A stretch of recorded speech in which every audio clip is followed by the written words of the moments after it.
Laura, are we all set with attendance? Okay. Adjustments to the agenda? None? Okay. I would entertain a motion for approval of the board minutes from May 8th, 2025. Dawn? I'd like to make a motion to approve the May 8th minutes. Do I have a second? Holly? All those in favor, please say aye. Aye. Aye. All those opposed? Anybody abstaining? Okay. Motion passes. Alan Savinas of Maine Parents' Rights in Education. Welcome, Alan.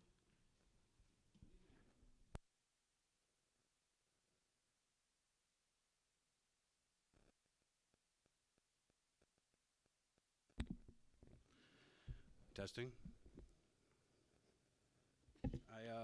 I definitely appreciate the invite tonight, opportunity to present to the school board. It has about 20 slides, but a lot of them are quick, so it's not going to be long and drawn out. So I just want to keep in mind that this parents' rights are for all parents, all families, and all students. And those are the lenses that we want everyone to accept this presentation and everything inside of it. I'm going to fix this real quick. It's at my nose.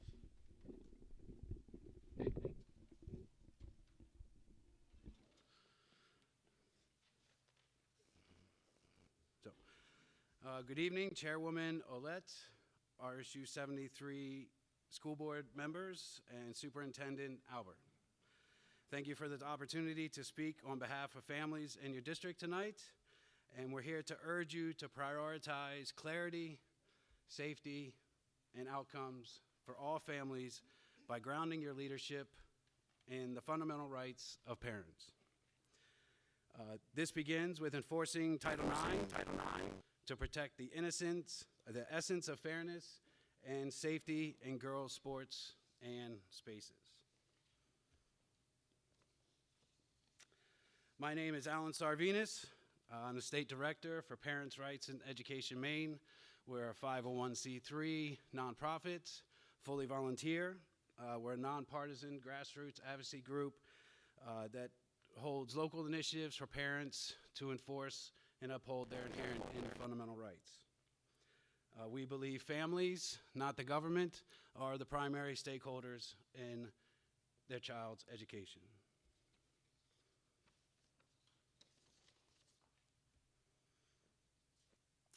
I'm joined tonight by two of my partners.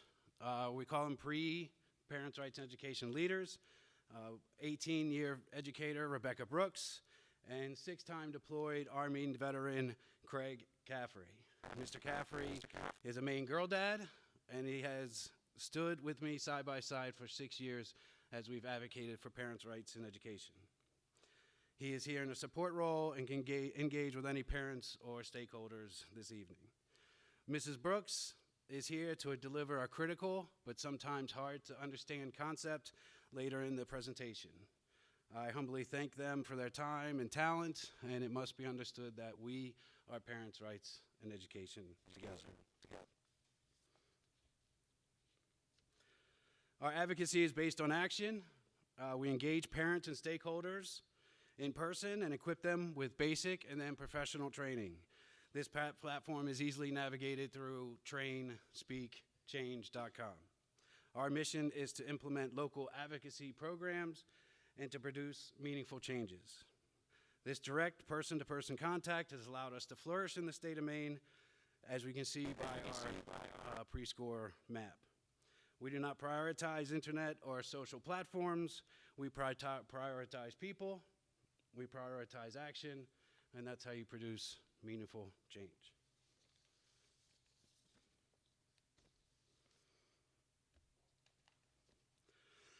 Excuse me. The strongest driver for academic success is the educational environment within the home. Any district decision that disrupts the home automatically hinders and harms academic outcomes. We need school boards to govern with parental rights lenses. For example, earlier I said we were going to urge you to prioritize transparency, safety, and outcomes for all families. What do I mean exactly? Transparency. Without transparency, there's no parental engagement. Without engagement, the educational environment within the home declines. For example, new math. When new math was launched, raise your hand if when new math was launched, you understood what new math was. So, okay, how many know how to do new math today? Okay. How many can do new math how many can do math or new math on a computer? So the decision to reimagine math severed educational environment in the home because parents had no idea how to teach their kids math anymore. So the kids couldn't go home and get help from their parents. Today, student outcomes in math have declined. If school boards use parental right lenses and accept it is the number one driver of academic success, negative outcomes would be much lower than they are today. Safety. I will go right to behavior. My wife is a teacher, and I hear it all the time. Every kid has a right to a free and uninterrupted education. Parents have a duty to protect their child. We know this because if you do not protect them, CPS comes knocking at your door. So parental lenses means that parents must trust the district in maintaining a secure and orderly environment so their kids' learning is not interrupted. The educational environment in the home is harmed if they're always concerned about behavior. We need school boards to address Title VI like Title IX and apply lenses of parental rights. Finally, outcomes. Parents continue to see themselves baseline assessments of Maine education decline. They have no idea what NUIAs are. I have not come across parents in 6 years who know what NUIAs are. Why would they engage with something they do not know or understand? But instead of tests like NUIA, we urge you to find and qualify real-world outcomes to measure. That means, what do I mean by real-world outcomes? So right now, EMS and law enforcement are waiving competency tests to hire new and young employees. That means those who's coming to save our lives in a fire or our loved one's heart attack, we actually don't know if they can learn the life-saving skills and techniques. Companies are bleeding overhead because they have to train new hires on basic high school level skills. Parents want their kids to prosper. Parents will engage in a system producing prosperous outcomes.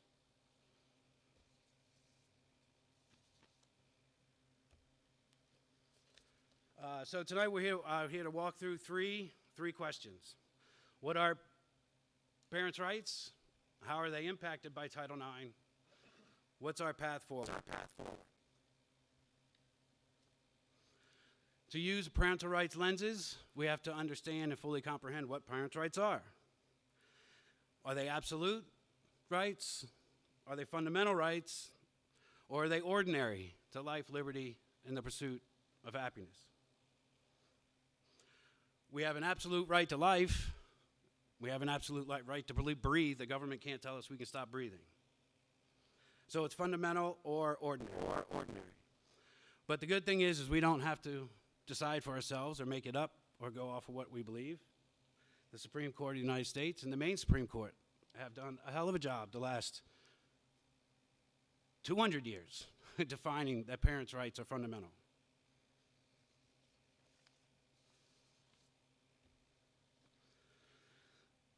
Federal courts have said they've established beyond debate that parents' rights are fundamental to parents have the fundamental right to direct the upbringing, education, and care of their child. A child's rights are coupled with their parents' rights. If it affects the child, then the parents have a right to know, and they have a duty to guide and protect that child. This is not just a moral principle, it's federal and state law. It's the longest court-recognized fundamental right in our nation's 250 years. From Yoder to 25 years later to Troxel to 25 years later to right here at the Maine Supreme Court case last year called Bari. They mandated, again, that parents' rights are fundamental to our life, liberty, and the pursuit of happiness. When schools undermine this right by withholding information, bypassing consent, or using a critical pedagogy instead of traditional, they sever trust and harm the educational environment within the home.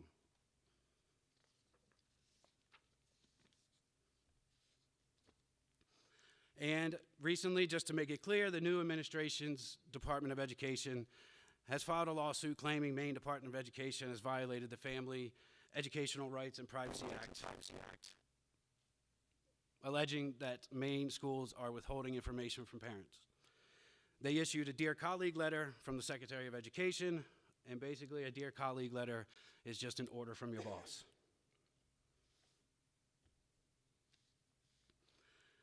So slide 10, I wanted to include a policy example that's pretty straightforward, but it is dependent on if we're using parental rights lenses or just reading the words in front of us.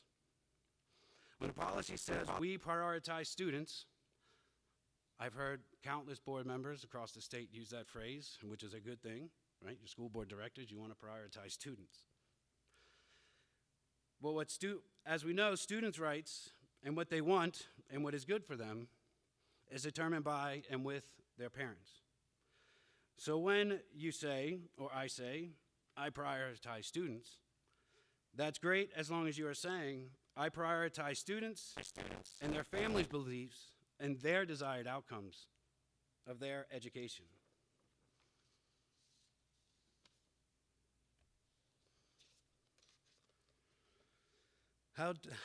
Section 2, how does Title IX impact parental rights? So in the last decade now, or probably a little more, Title IX has been a yo-yo of sorts. And recently, the federal court have ruled the 2020 revisions unconstitutional, or 2024 revisions unconstitutional. So we urge the board to have all their applicable policies only mirror the current 2020 Title IX revisions. Title IX was created in 1972 with a guarantee for equal opportunities for girls in education, sports, and privacy. None of these revisions throughout the year created confusion. Everybody was pretty unified on what Title IX was for. This is the best example of prioritizing outcomes over ideology, because in order to achieve equality, we had to separate.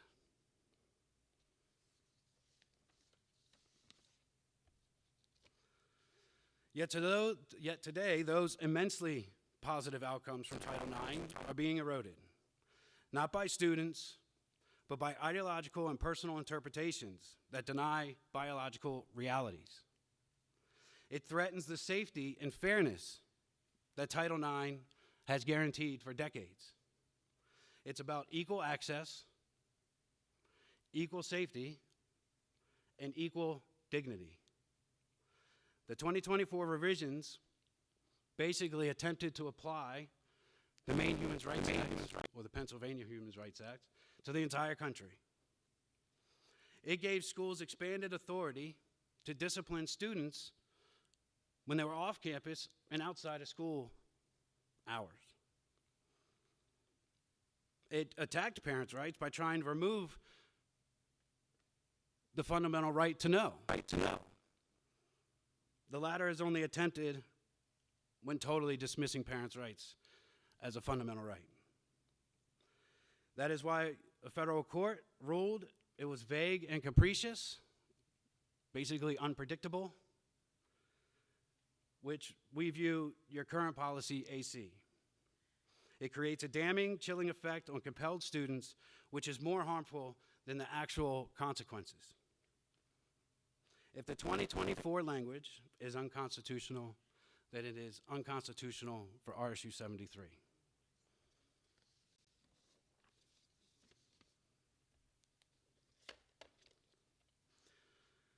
The chilling effect was a major component to why the 2024 Title IX revisions were ruled unconstitutional. But it is very hard to grasp because we can't feel it, touch it, or see it. So tonight I invited, for a few minutes, Parents' Rights and Education leader and educator Rebecca Brooks, who's going to speak to you a few minutes about her experience with the chilling effect inside public schools.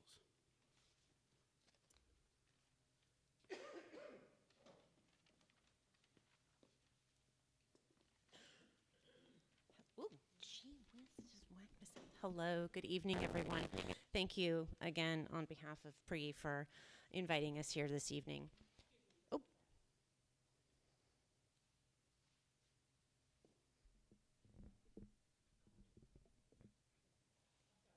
Okay, thank you. Sorry, that gave me a second to get this ready.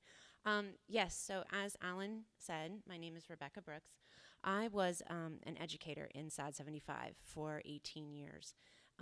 Upon the adoption of a particular policy that SAD 75 passed in November of 2023, I was forced with a really difficult decision to leave that community, a community that I had grown to love, students that I had seen grow from kindergarten all the way up through 5th grade and into their middle school years, as I served as a substitute for that district as well.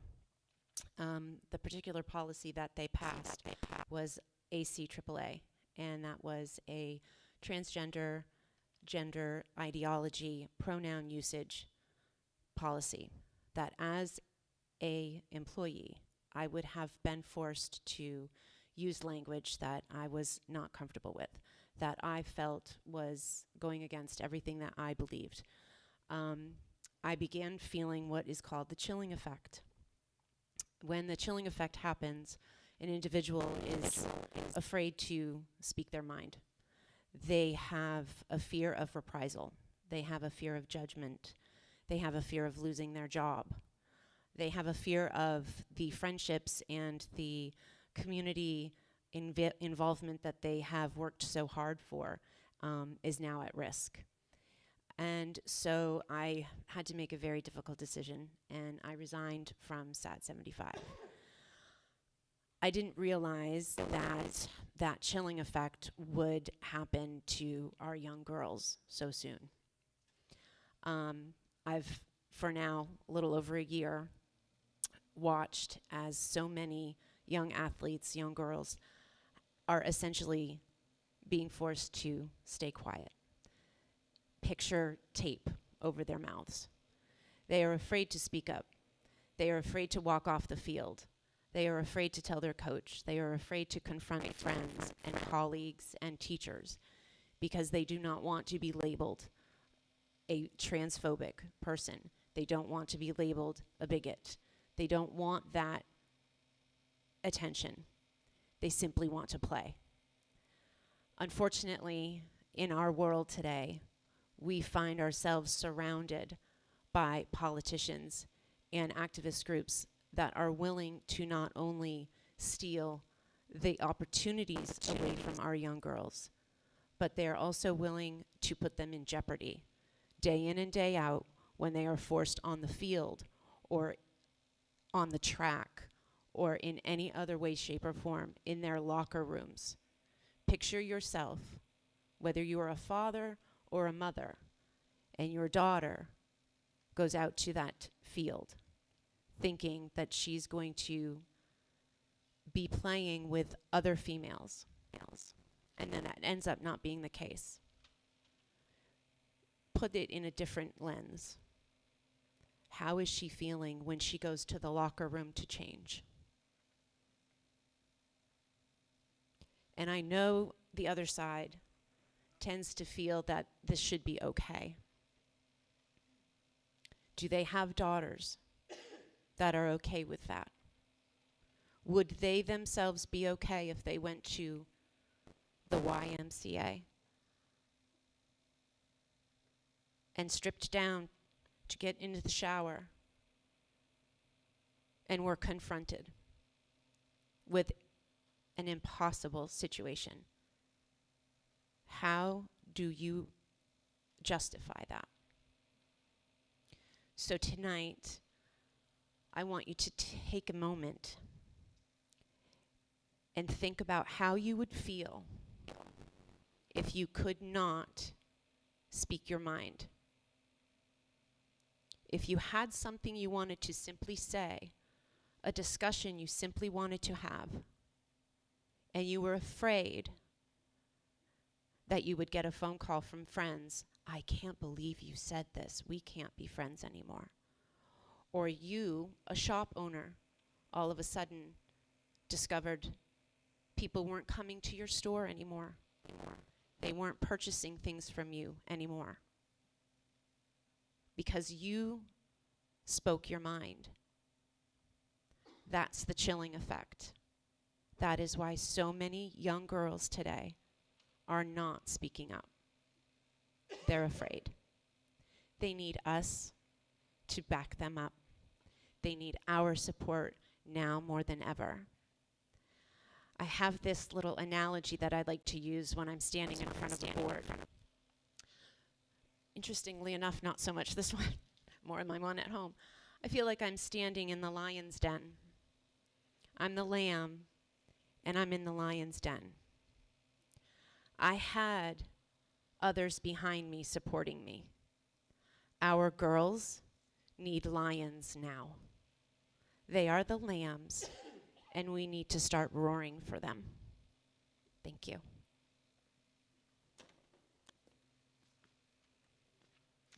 Thank you,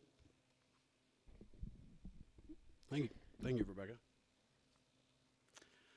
So I didn't change the slide when she was up here because she was on a roll, but this is the chilling effect, and as I said, it was one of the three, really one of the two major reasons why the 2024 revisions, Title IX revisions, were ruled unconstitutional. And the chilling effect has a major impact in all schools. And I just want to say that there is a difference between mandating something and mandating others do something than in allowing it just to exist. No one's fighting anything to exist.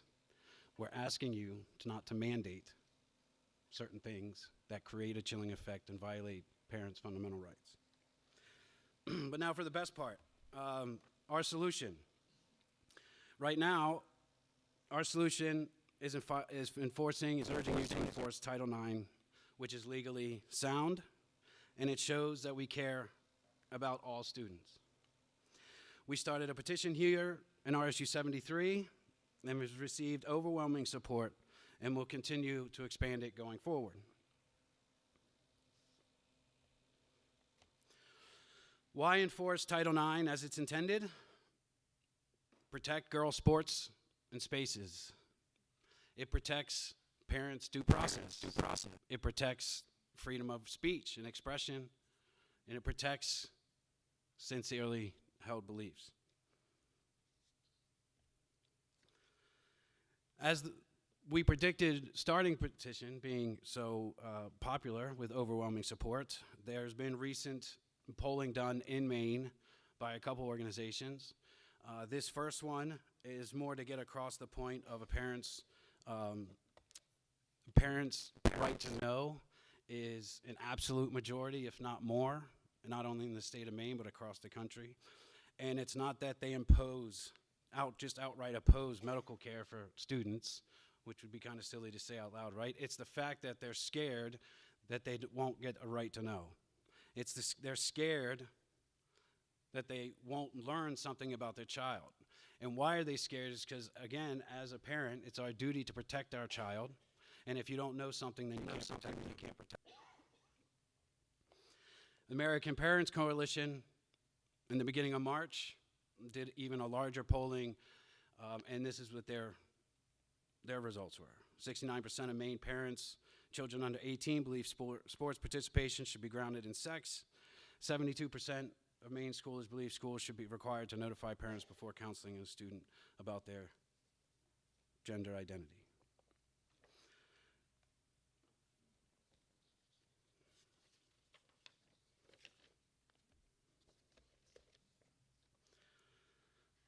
As board directors, your duty is to protect all students, which is inherently includes their parents' wishes. We ask you to believe and apply local control, embrace it, and not allow ideological theories to trump how we care about our girls, their sports, and spaces. We must provide them with a fair and opportune environment. We urge you to adopt the Maine Education Initiative resolution to enforce Title IX based on sex, aligned with current federal regulations and statutes, clarify local policies that conflict with this definition, and restore parental trust by declaring, we see you, we hear you, and we will protect your inherent and fundamental parental rights. The best way to unify the district around this issue is to respect the natural rights of parents in applying federal protections of Title IX, and let RSU 73 join MSAD 70 as a leader with true belief in local control by passing the Maine Education Initiative regarding Title IX. And that's all I have for tonight. And I appreciate it, and thank you very much.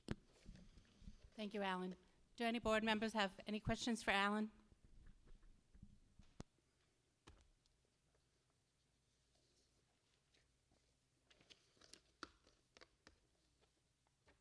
One second. All right, can you hear me? Yes, ma'am. Question about that petition. Is that, you said it's already been circulated in the district? Yes, it's been started. Do we have a copy of that? Because I don't think I've seen it. No, we're not planning on turning it in yet. We still plan on circulating it. Oh, okay. Is it available for the school board members to see? Yes, the Title IX resolution. I have a copy of it, the resolution. Yeah, that's what I'm asking, yeah. Oh, I see yes. it. Sorry, I meant you like the actual petitions. Oh, no, just I couldn't read it. It was too Yep, small for yes. my eyes. And I sent copies to Chairwoman Olette too, that she can distribute.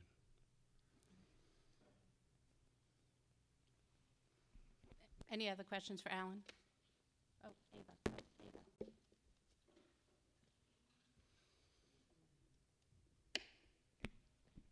Hi. I had a question on how your organization specifically gains the interest of parents' involvement in their students' education when they're typically removed from their students' education. I want to rephrase your question or Sorry. ask me differently. Typically, so your goal is to get parents to be more, to interact more with their students' education, correct? Yes. Okay, so my question for you would be, how does your organization accomplish that with the parents that typically don't show the interest in their students' education? That's a good question. Thank you very much for asking it. So in SAD 75, we approached the social studies department head and talked to him about having veterans back in school. And we found that a large group of parents that weren't typically engaged were very interested in veterans coming back into school. Craig, right here, Mr. Caffrey, headed up the agreement with the social studies department head, and the middle school ended up having VFW and Legion members back in for an assembly. And the parents and those who attended, I promise you, you normally attend school functions. Thank you. Yep. Anybody else?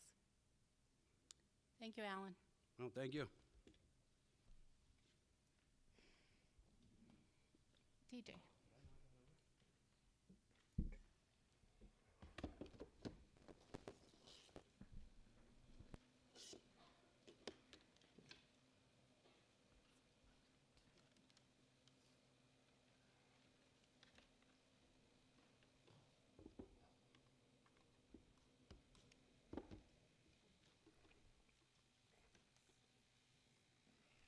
There.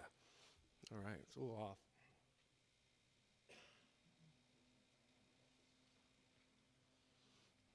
Good evening. Bear with me, I'm still getting over pneumonia. So if I start to have a coughing fit, it'll be loud, so just be prepared. Today I was asked to discuss what Spruce Mountain High School does with our Phoenix Time. Gonna go through our Phoenix Time currently. It has evolved over the years because of different needs within the school. So,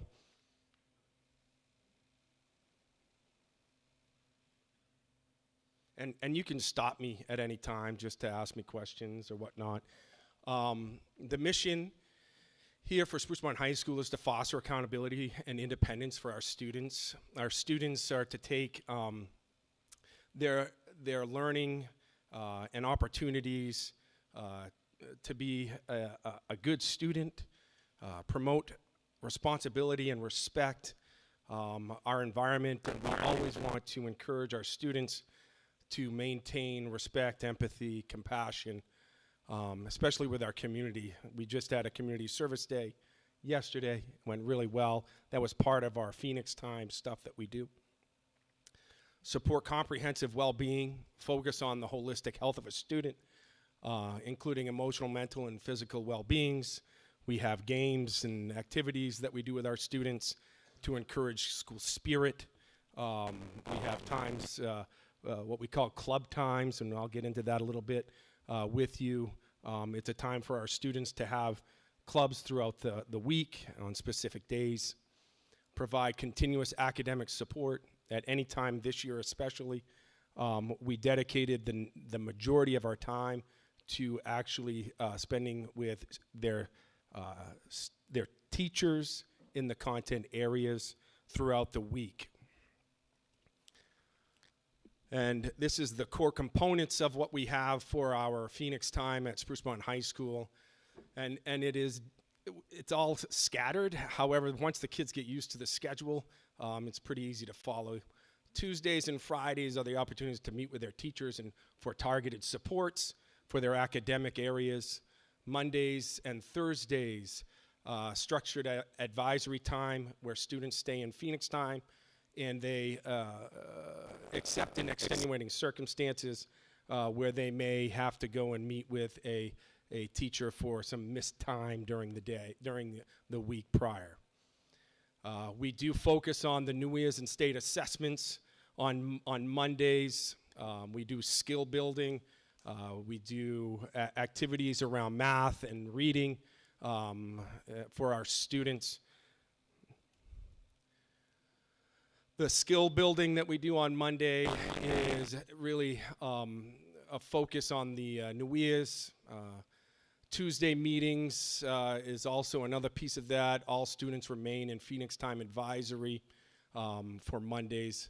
And we prepare for the Tuesday that's coming, which is class meetings and group discussions as needed. So quite often our advisors will try to pull together our students to get ready for homecoming weeks, Phoenix Fest weeks, those types of things to get students engaged and involved in their school spirit.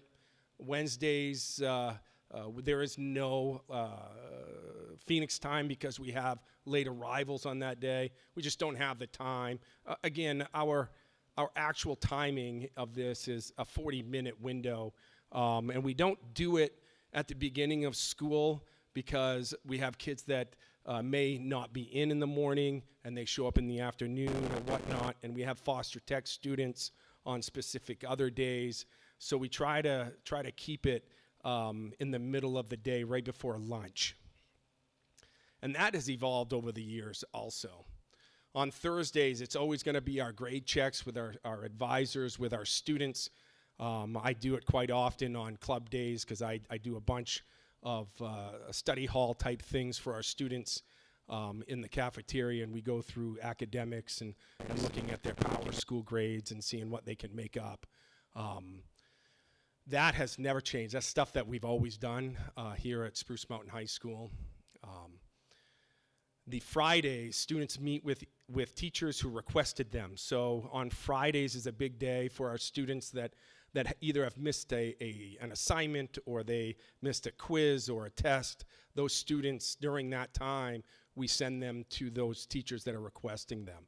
So and that's changed over the years too, just so you guys can get that understanding of it. Students, quite often in our community, especially at the high school, have a job to go do right after school. They have family to take care of, siblings they have to babysit. So it's very difficult for a lot of our students to spend time after school with our teachers. So we've created this time during the school day on Fridays where they can make those things up. And it has. I'm going to tell you, this year alone has improved our scores quite extensively. And at the end of the school year, I will share with you the failure rates and that type of stuff on a percentage rate. So you'll see from year to year, and I'll give you last year's, year before, so that you can understand how much this has helped us this year. Mondays, the goals address academic needs, particularly in reading, math-based. In NUIA scores, I was kind of talking about that a little bit earlier. We do school-wide activities that our kids can be involved in, and if they win, if they get it correct, they get it put in a box, and during our our school awards ceremony, we give certain prizes out to our students. I think that's been going on since you were doing it, yeah. Action items, teachers submit, this is things that our teachers need to do. Teachers submit a list of students to meet with on Tuesday by 10:20, so they already know that they're meeting with them, right? So those things, the students get an email, they respond to the email. We're also teaching all those soft skills on how to write an email, how to make an email not sound so discombobulated at times, because kids, they put their texting all the time. So when you put in an email, there's no periods, so we have to teach them how to do that. And these are things that we need to learn, right? Students remain Phoenix time unless approved to leave by the teacher. Again, I won't reiterate the outcomes there. Tuesday academic time, his goal the goal is students engage in focused academic work with their teacher or participate in a group meeting. So that's when our students will go with the Olympia leaders, women leader group will meet. That's when all of our clubs have opportunities to meet during that time. And it's just a great time for our students to meet with those advisors. So like Envirothon will meet on that time. Robotics will have some meetings during that time. Student council and those types of things all on Tuesdays. It helps out with our students to have an organized day for that. That was loud. Thursday is, again, another grade check. We do our grade checks with our students and prepare them for Friday for the Phoenix time attendance sheet.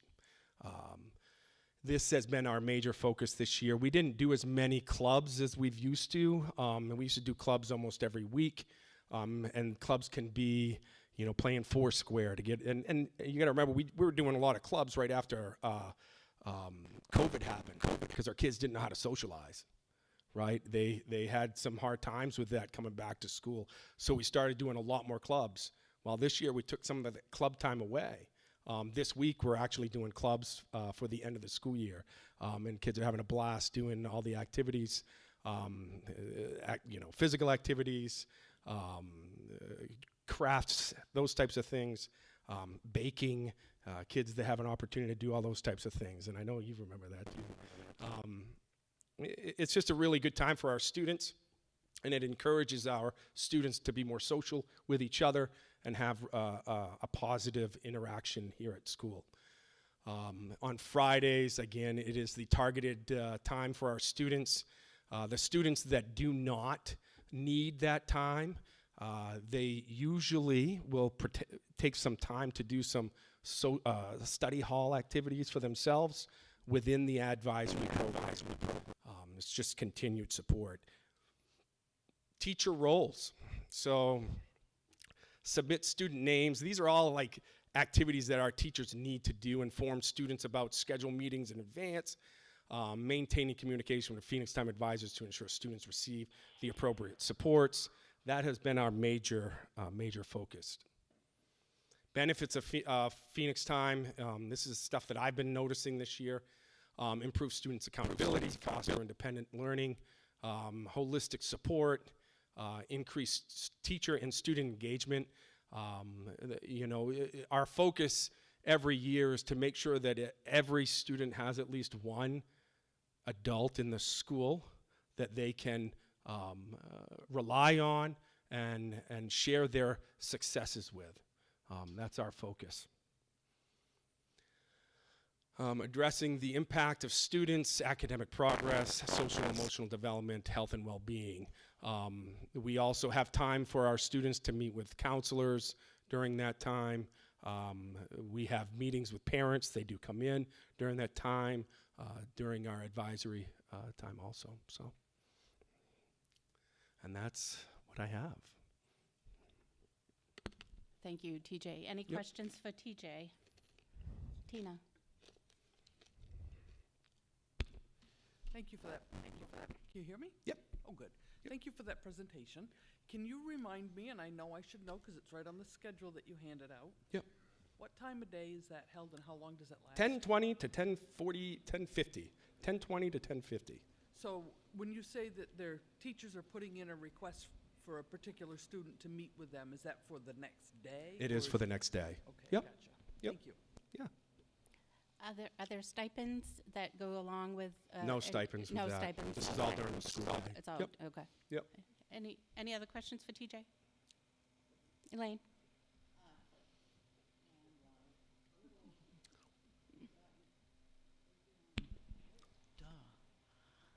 My sympathies on having pneumonia. Thank you. I Yeah. had it this winter too, Oh. and it kicked me. It was nasty. I hope you're better soon. I'm getting there. I just want to say I support this program. Yeah. It's great. It encourages more relationships, more time for kids to either socialize with one another or to find out more of what they have in common. Because it's so much more important to find out between staff, kids, staff. We have more in common than we disagree Oh, about. absolutely, especially being from the three towns. Yep, Exactly. absolutely. And that, all these activities, plus the academic support that's there for each of these kids, it's all positive. And Thank you. I want to thank you, and I want to thank your staff Absolutely. for making it possible. They do a great job. Thank you, TJ. Thank you. Chris?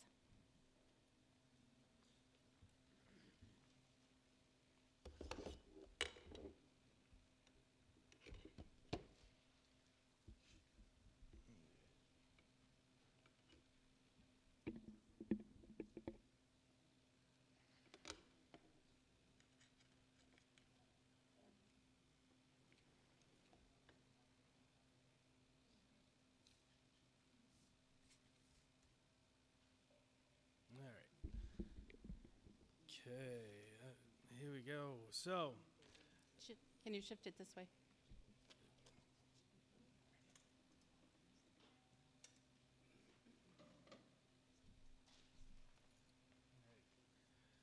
what is Phoenix Time at the middle school? Basically, right now, it's a place built into our daily schedule for physical activity, team building. We make community connections, social emotional education, and this is where we do a lot of our community circles. Chris, is your mic on? Yeah. Want me to get Yeah. a little closer? Yeah, go ahead. Yeah. Then I then I can't read. So our Phoenix Time is based off Maslow's hierarchy needs, and that we believe that that's going to be met before we can achieve Bloom's taxonomy, which is basically the way that we learn as individuals. But we also need to have the safety, the comfort, your basic. Oh, where did that go?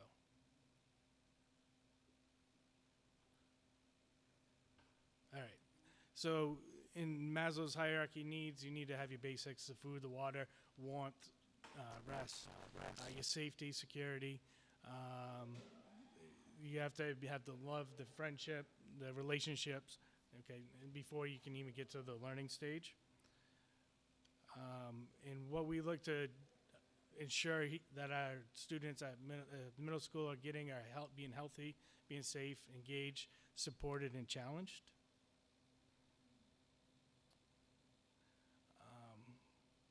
Our school mottos are take care of yourself, take care of each other, and take care of this place, and we reinforce this regularly. Students, this is what they hear almost every day, during announcements. One of our goals is to build relationships between individuals throughout our school and to improve our school climate. One of the things that, when we shared this with staff, we asked them to think of a teacher that you had in school who made it a priority to build a caring relationship with you in addition to being your instructor. So it just wasn't being the academic instructor, but actually it was taking time to recognize you as an individual. And what kind of difference has that made in your life? So one of our goals is to identify expectations for behavior in the school and to explicitly teach students those expectations. Some of the things that we have on a regular basis are trimester traits and words of the month. The things that we focus on are things like mindfulness, optimism, forgiveness, integrity, respect, responsibility. We do digital citizenship. We work on kindness, gratitude, perseverance. We work on collaboration, empathy, and all kinds of other good things. So what does Phoenix Time look like? Right now, every teacher in the school has roughly, depending on the grade level, 8 to 12 students as assigned to them for the next 3 years. So they come in, they have this one teacher that they can, non-academic, it's just all about relationship building. We do weekly lessons. I have a lesson example right here. Should pop up. Okay, it was working. Oh, there it is. Okay, this was from just the other week. You can see that on Mondays we have academic check-ins, which I'll show you that sheet in a minute. We do that every week. On Tuesdays we have our basically a lesson or a physical activity, depending if you're upstairs or downstairs. We have no Phoenix Time on Wednesdays because of late arrival. Thursdays we have this week we had May through year assessment, and then obviously on Friday we have a lot of times of teacher choice, so where the teachers actually can design their own activities to do with the kids in their group.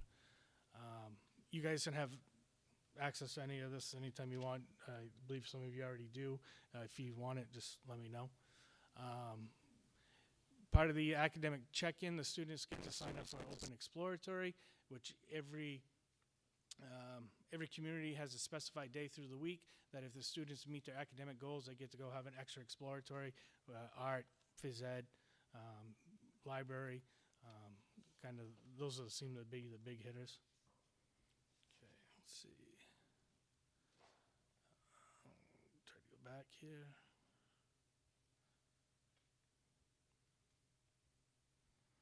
All right, so as I was talking about our academic check-in, so we meet every Monday. Students open up their Power School. They look at each one of the subjects. They put down the grade. They recognize their missing assignments. They establish a goal for the week, for an academic goal. Then the teacher actually initials it to make sure that they're being honest with it. Then if they meet their goal, they get to choose. You can see some of the 4 activities that they get. And then was last week's goal completed or not. And then, so some of the other things that we do during the Phoenix time of the day, which is our first 40 minutes in the day, that's when we have our assemblies, our Student of the Month, Phoenix Award winners. We have our any type of recognitions. If we have, like this week, we're going up to see the Rock of Ages and the vocal ensemble, and that's when we do that type of stuff. So we're not really taking anything away from our core academic time. One of the things that we started doing this year was we decided that we were going to actually grade it. And the teachers aren't actually grading it. The students are grading themselves. So at the end of the week, the students fill out, or every day, they actually, before they leave, they fill out what they did. They're honest with themselves. Says you can see what respect looks like. These are the two things that we grade. Respect, are you following directions? Are you being kind? Keeping your hands to yourself, listening? Some of the simple things. Are you participating? Are you taking time to speak in the circles? Are you completing your worksheets? Are you being a willing member of the group? You know, being part of a community. You know, even if we says playing the games, but if you wanted to opt out of a game, you know, you just got to kind of advocate for yourself. The students score themselves with either 0 or 1. If they get a perfect score for the week, they enter this exit ticket into a monthly drawing at the assemblies. We draw a bunch of different prizes. Usually I do 4 or 5 per grade level out there. So, I think that's pretty much it. Oh, and as far as the one of the things that we noticed too with the academic check-in is that we've actually reduced the number of students requiring summer in school and retention. We have a lot more students that are actually making the honor rolls. And we every trimester we actually set the bar higher for them to get their open exploratory. The first trimester we start them off at the basic, the lowest grading passing grade, which is a 65. Then we go up to a 74 and a 77. So those kids are always working. And believe it or not, by the time we get to the end of the third trimester, those open exploratory sheets are full. I mean, we might have maybe 10 to 12 kids per grade that don't make it. So, and that's pretty much all I have. Thank you, Chris. Yeah. Any questions for Chris? Michelle, I'm sorry. Brain cramp there. Thank you for that explanation. I remember when we were trying to build Phoenix Time in the middle school, and really just to point out the importance that not all of our children, we can't assume that they know what some of these things are, like what is optimism put into practice in grades 6 through 8, what is integrity? And so I think it's fantastic that it's continued to be implemented and taught and shown examples of what that is in lesson format. Are they still with the same teacher all 3 years? They are with the same teacher all 3 years. And when you say I have 8th grade promotion, so last year was the first year that we did it. This will be our second year during 8th grade promotion. Those teachers, because they've been with them for 3 years, are actually the ones that are giving them their 8th grade promotion certificate and all their awards. It's like an advisee sort of setup. That's fantastic. And then the last thing I wanted to ask, but it sounds like you answered it a bit, was is there the data that you're using to drive how you continue to look at Phoenix Time and its effectiveness? I heard about summer school decrease, which is fantastic because that was really high around the COVID time, and trying to work with some of those challenges. It sounds like you've honed the program a bit, but are you guys using any other data to visit in order to know how you want to continue to navigate Phoenix Time? Yeah, actually, I'll get into that.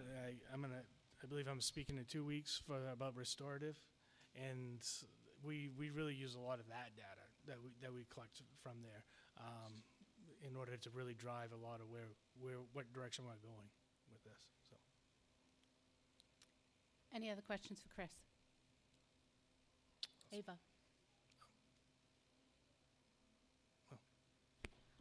I'd just like you to know that, as you know, I used to work for the after-school program at the middle school. The academic check-in sheets are really great, and it holds the students accountable. It's over the year, I did notice that a lot of the students were keeping their grades up because they wanted to participate in other things. So I would just like to tell you that those are really great, and you guys are doing a great job. Awesome. Thank you very much. Anybody else? Thank you, Chris. Okay, public comments. Before we get started with that, I just would like to reiterate that each speaker will have 3 minutes, and I am going to limit it to only comments that have to do with school and school activities. If your intent is to bash a teacher, a school board member, I will shut you down. So that being said, Stephen Gettle.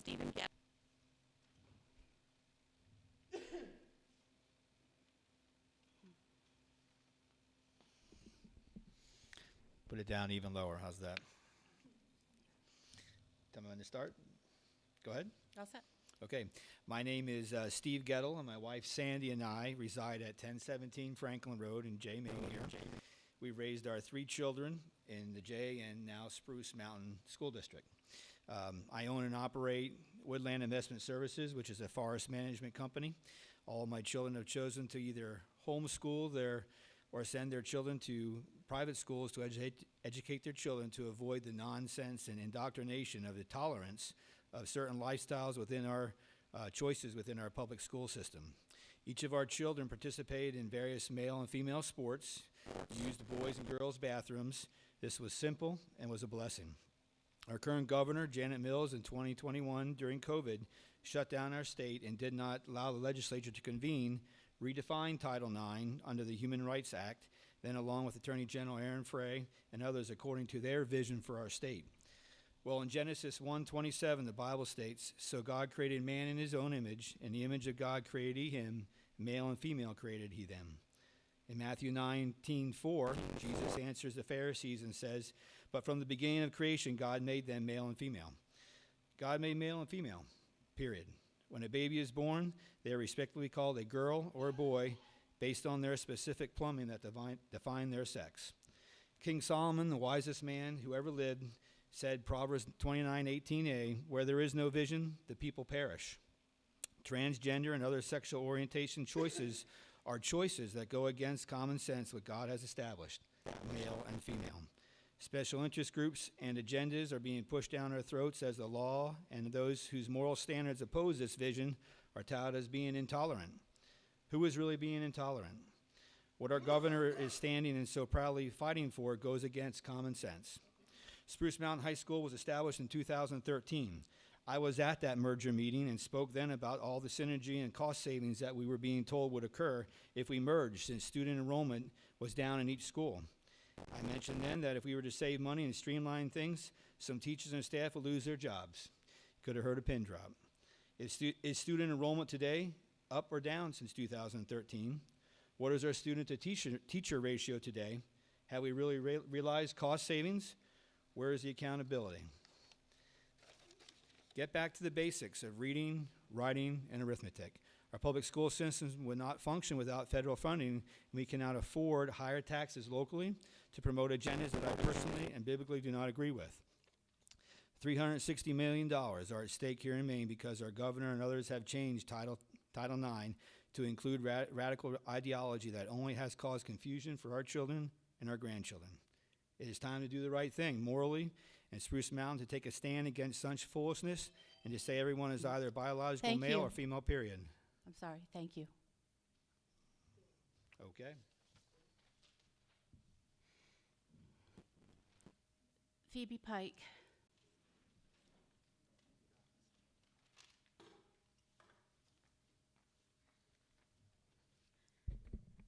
Sorry, I'm short. Can you guys hear me? Okay. Phoebe Pike, Livermore Falls. There's been a lot of talk about disabilities, 504, and IEPs at meetings, public forums, nationally on the news, and quite frankly, in my daily life.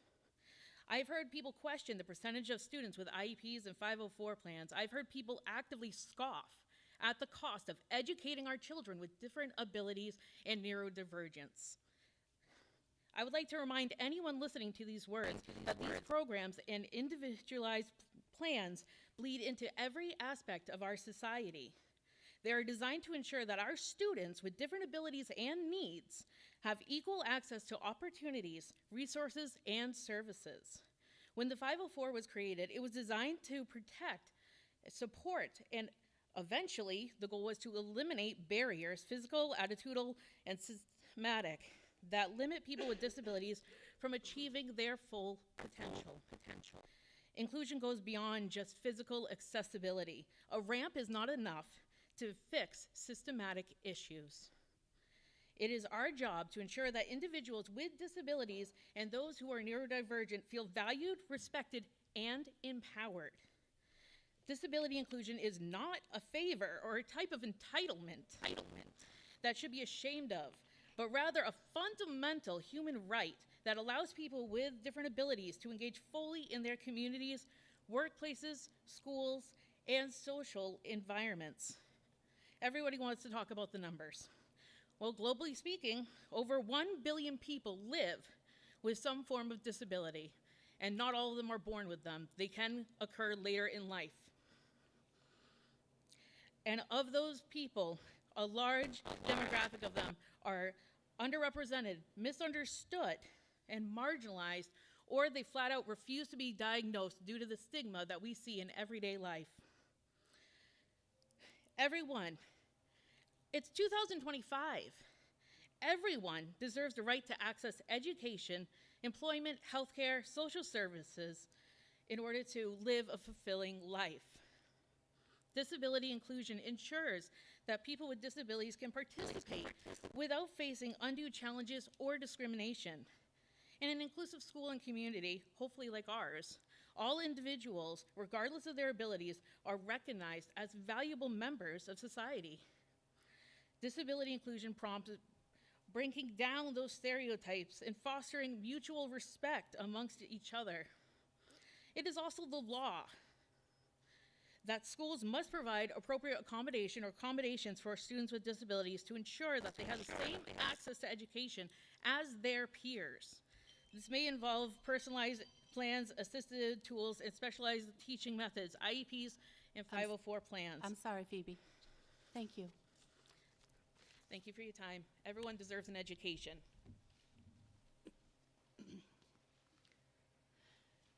Sarah Mosier.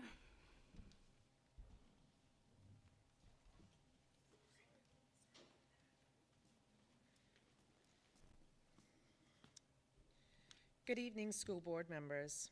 My name is Sarah Mosier, and I'm a resident of Livermore Falls. I co-own the Flower Barn with one of my sisters, Catherine Mosier, here in Jay. Our mother started this business in 1980 out of our own home, and I come to speak to you all about a matter that has affected our business as well as us personally. About a month ago, my fiance helped us hang a new sign in the business. At that time, we changed out our seasonal flag and hung an LGBTQ pride flag. Multiple people reached out to tell us how much it meant to them to see that flag flying out in front of our establishment. That made our hearts full because it represents acceptance and love and how we truly care about all that reside in our community. We received an anonymous call 2 weeks later. The caller told my sister that they were no longer going to support our business because of our queer flag and that we didn't even have an American flag. He was disgusted that we would hang such a flag across from an elementary school, and we were speechless. Fast forward to 3 days ago. An elected town official in this community chose to make a public comment on our Flower Barn Facebook page for all to see.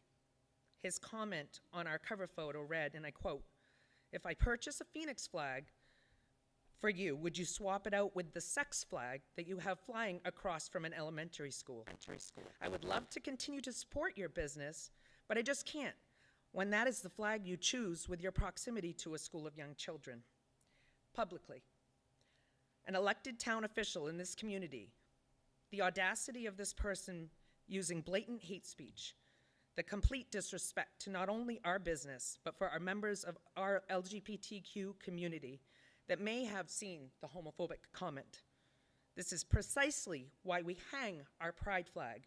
My sister and I want it known that our establishment is a place of acceptance and love. Your race, sex, gender, and religion are all accepted in our business. This is a safe space and we don't discriminate. As for being across from an elementary school, that is just our location. And you know what? It shouldn't matter because we all matter. Adults as well as children need to know that they're not alone in the battle that the LGBTQ community holds. They face it daily. Hate speech is completely unacceptable. Coming from the mother of a now 17-year-old that is part of the LGBTQ community, I know all too well that bullying that they face within the public school system, and it needs to stop. Bullying is not okay, whether that bully is a child or an adult. I just want the school board and all in attendance, either present or watching online, to know how much we love our customers. Thank you, Sarah. Thank you.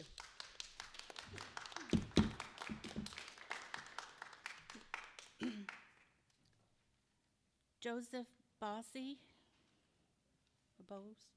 Sorry, Bossy.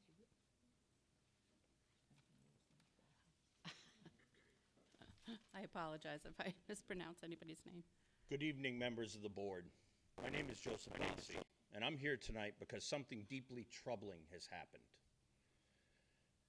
Recently, hate speech was used, both online and in a phone call with an elected official, targeting members of the LGBTQ community. Let's not downplay this. Let's not hide behind euphemisms. It sends a message loud and clear that LGBTQ students are less valued, less safe, less worthy of respect. When people in power use and tolerate this kind of language, it sends a message loud and clear. It harms. It creates fear where there should be trust. It breeds shame where there should be pride. And it isolates students that deserve support, inclusion, and love. Let me be crystal clear. This is not about political differences. This is about decency and accountability, and the fundamental right of every student to feel safe, affirmed in their school or own schools. We cannot meet this moment with silence. Silence in the face of hate is complicity. So I'm calling on this board to take real, visible action, publicly and unequivocally condemn hate speech, no matter who says it, and no matter where it's said. Establish and enforce firm policies that hold board members and staff accountable for discriminatory behavior, and implement comprehensive training to all district leaders on LGBTQ inclusion, equity, and respectful communication. These are not radical demands. These are basic standards any school district should uphold if it truly values the dignity and safety of its students. To this board, your leadership sets the tone for this entire community. This is your moment. Use it to lead with integrity. Use it to protect, not endanger. Use it to build a culture where every student knows they matter. Thank you.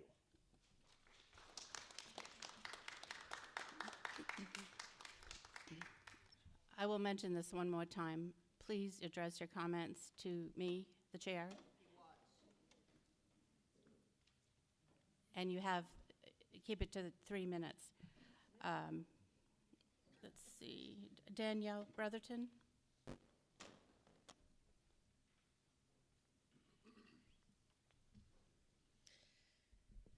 Good evening, members of the board. My name is Danielle Brotherton. I'm here tonight to speak frankly about the dangerous consequences of allowing extremist rhetoric into our public schools, especially when it's disguised as parental rights. Tonight, RSU 73. Oh, I'm sorry, yes. Sorry. Oh, I can hear the difference now. Tonight, RSU 73 invited Parents' Rights in Education, PRIE, to give a presentation to this very board. Frankly, it's outrageous that a group with a well-documented history of promoting fear, division, and censorship was given a platform in a public school district. This isn't about healthy debate. It's about giving legitimacy to a group that routinely targets vulnerable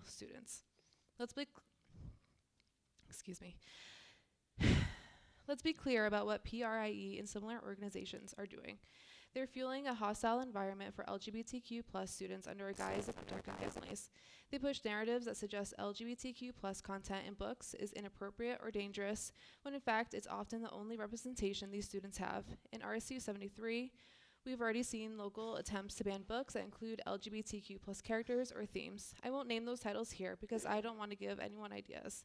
But I will say this: these are books that foster understanding, empathy, and self-acceptance. Removing them doesn't protect kids. It isolates them. When children see themselves or their families represented by the books that are being banned, it can make them feel like they don't matter. A Trevor Project 2023 study found that students who had an affirming or supportive school environment reported a lower rate of attempted suicide. Excuse me, I'm thirsty. We've seen what this climate of fear can lead to. In the Bonnie Eagle School District, educators and parents were harassed after speaking in favor of inclusive education. These kinds of tactics create a chilling effect. Teachers second guess whether they can support students. Librarians face scrutinies just for doing their jobs, and most importantly, LGBTQ plus students get the message loud and clear that their identities are controversial or worse, unacceptable. Is that really the kind of district we want to be? Groups like PRIE don't want partnership. They want control, and when they're advocating for parents, they mean a very narrow group of parents who share their ideology.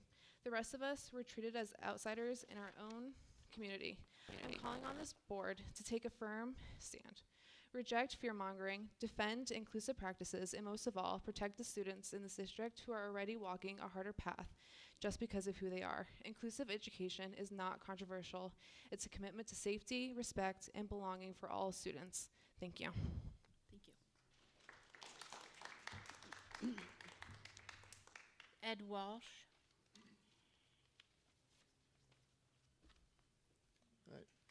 Good evening. My name is Ed Walsh. I'm a retired soldier, clinical social worker, and a proud member of this community for over 25 years. I'm here tonight with deep concerns and profound disappointment over the board's decision to invite parents' rights and education into the district conversation.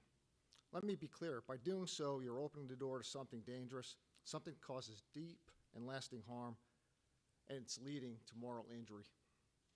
This board has betrayed the trust of our community. How dare you? While this group may claim to advocate for parental rights, a closer look reveals a different truth, a truth marked by exclusion, marginalization, intolerance, all disguised as educational reform. I ask you, how does this affect our teachers, our staff, and our students who don't conform to narrowing reform? And I ask you, oh, I got that, my apologies. How does it feel to be told you don't belong? We now understand life and learning through the lens of trauma. Moral injury occurs when people participate in, witness, or are unable to stop actions that violate their core values. It leaves wounds that are invisible but devastating.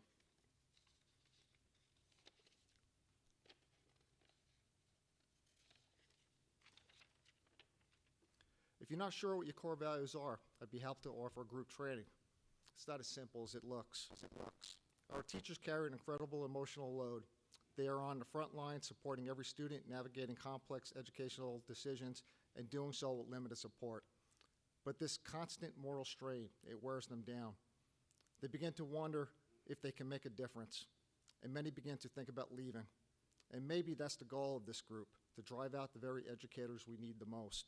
Let's be honest, we're pushing out the heart of our community. To our teachers who give them everything, this hurts. To our students who feel pushed aside, this hurts. To the friends and allies of students, this all hurts us. The cost is too high when the board opens the doors to hate. You are putting educators in an impossible position. Do they speak up to protect their students and risk their jobs, or stay silent, violate their own values, and lose a piece of themselves?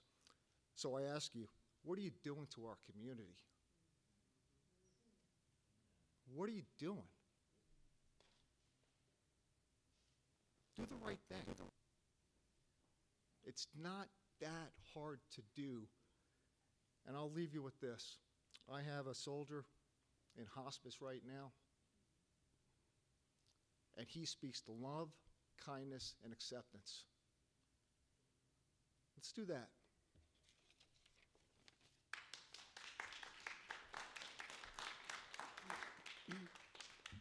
Before we continue, let me just get one thing perfectly clear. That it wasn't the board's decision to bring parents' rights in education. It was mine. And I stand behind that. So you individual agendas for the board? I'm the chair, and Scott and I set the agenda for the board, yes.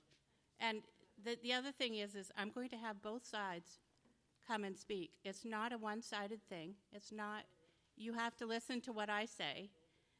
Both sides are going to be able to give their opinions, and each individual has one vote. So my one opinion is just one vote. And that's all I'm going to say about that. Did you invite the other side? Where are they tonight? Not tonight, because I'm not going to be here till 9 o'clock like we were last time. But they are invited. Oh, so this is about you. You don't want to do your job. Okay. Moving on.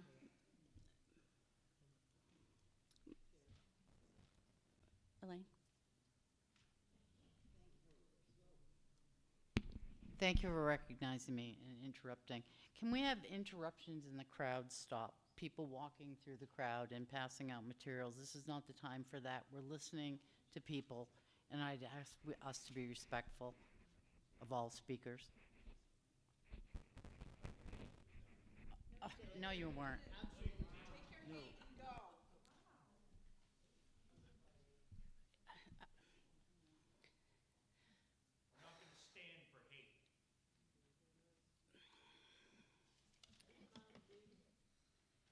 Should we just move on?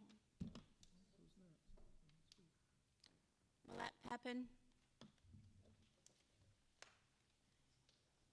Hello, board members. My name is Millette Pepin, and I have been in this community for about 21 years. I come to you as a grandparent and a taxpayer for this town. So I'm going to start.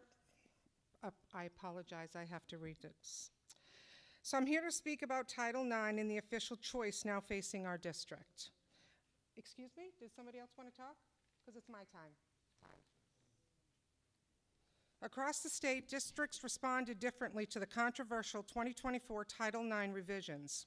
Some, like Wyndham and Lewiston, reverted to the 2020 version but retained unconstitutional language referencing gender identity. Others, including Augusta and Freeport, do I need to wait?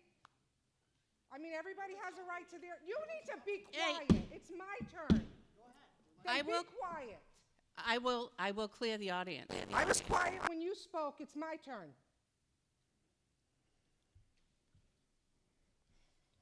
Others, including Augusta and Freeport, have been more transparent, formally rescinding all 2024 Title IX language so their applicable policies only reflect current Title IX language. And then there's MSAD 70 in Hodgdon, where courageous board director Clarissa Porter motioned to enforce Title IX as intended. That night, the board unanimously voted to enforce Title IX as it is designed based on the reality that there are only two sexes, male and female. This proves something important. Our district does have a choice. Let's be clear. Protecting kids' privacy and activities like girls' sports and all students is the entire purpose of Title IX. It doesn't matter who you like or who does what or who doesn't, because honestly, everybody has a right to be here. I don't judge anyone by who they are, who they choose to be, or anything else. And I would really like the board to think about this when they're looking at this. It's the entitled purpose of Title IX. You have a decision to make. Please make the one that prioritizes education, safety, and fairness to all our students by passing the Title IX resolution called Ensuring Compliance with Title IX and Protection of Sex-Based Privacies. Thank you. Thank you, Millette. Dr. Steve Bean.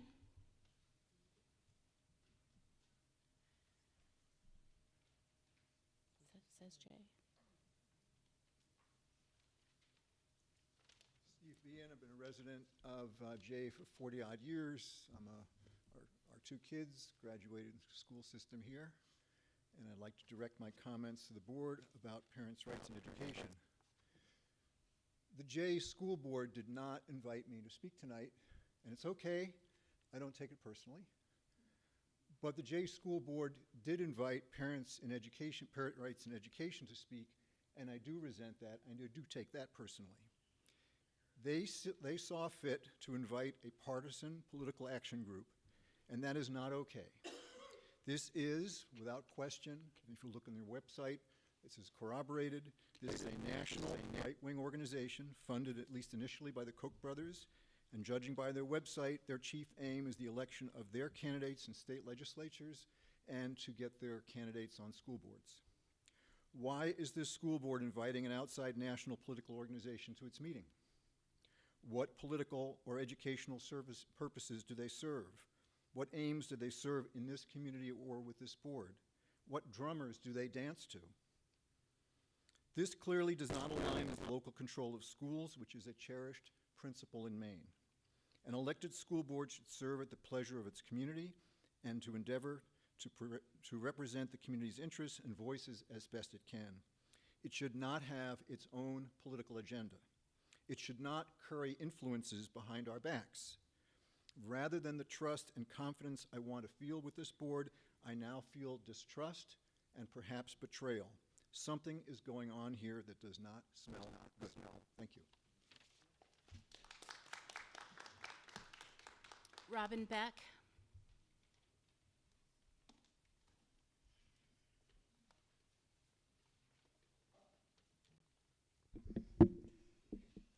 Good evening, my name is Robin Beck, and I'm from Livermore Falls. So we're in a school gym, cafeteria. I thought maybe a little bit of education here. Oh, come on. So let's learn some new words.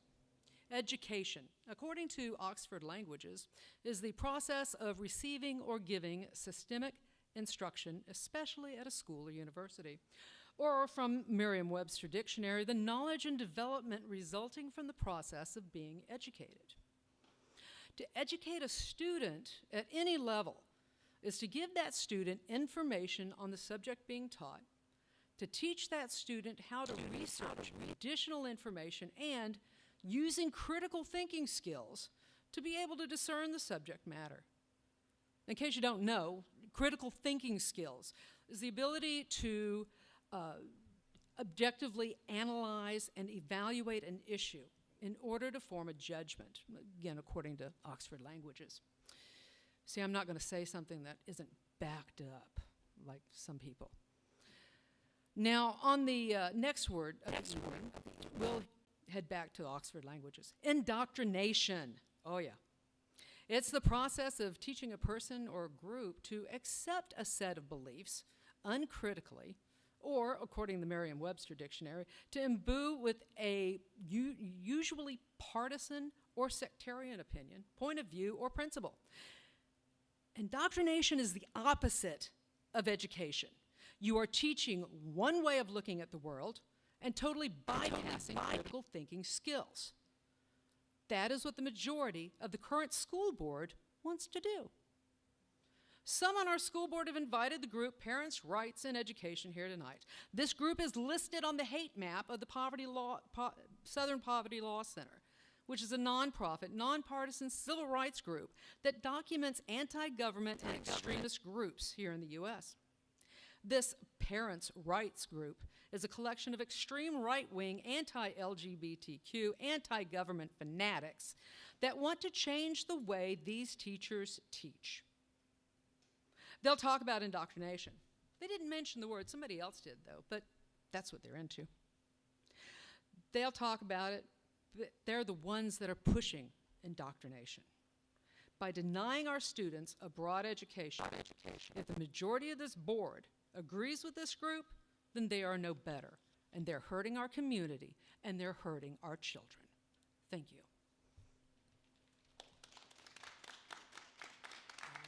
Alan Grumblatt.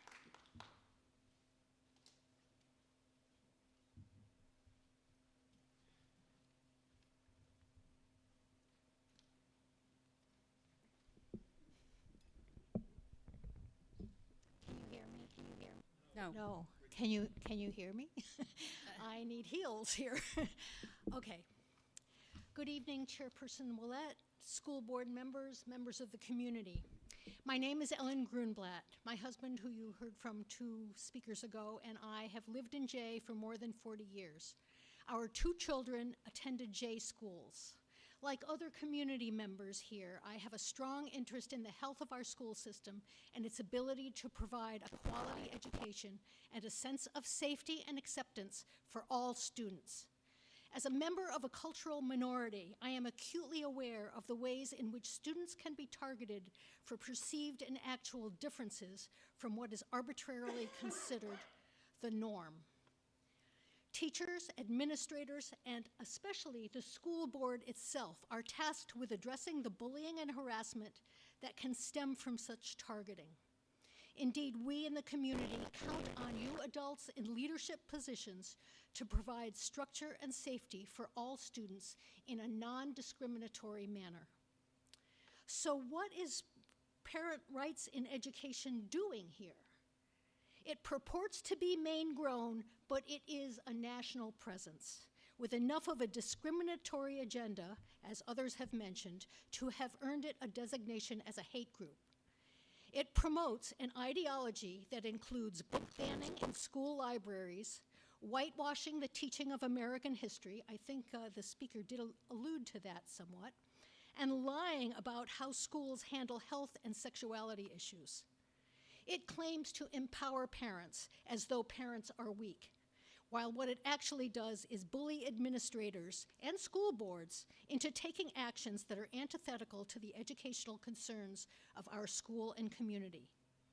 We held school board elections a few weeks ago. I pray that these elected officials are prepared to set aside their politics, whatever they are, and listen to each other with open minds, refrain from labeling and targeting, and most important, engage in reasoned discussion of differences. This is the path to policies that truly value students' growth, development, and independent exploration, policies that support teachers and administrators to do their jobs equitably and well. Following the pre-road leads in the opposite direction. Do not allow this organization to climb into the driver's seat. Thank you.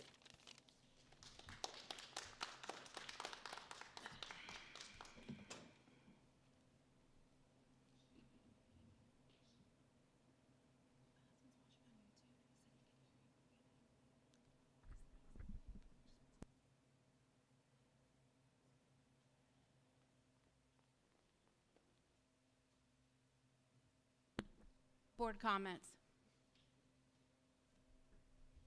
Tina.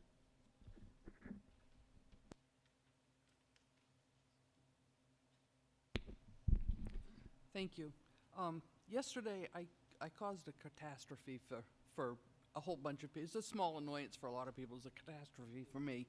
My RSU73.com account was hacked. I had a 12-character password that was randomly generated with symbols and numbers and letters and all of the good stuff. And I sent out probably, I don't know, hundreds of spam emails because my account was hacked. I want to thank the IT department for fixing that, but also I want to encourage everybody who has an RSU73.com account to don't rely on a good password to keep your account safe. Use two-factor authentication, and if you need to know how to do that, please reach out to the IT. They'll talk you through it. They're really good about that. Thank you. Andrew.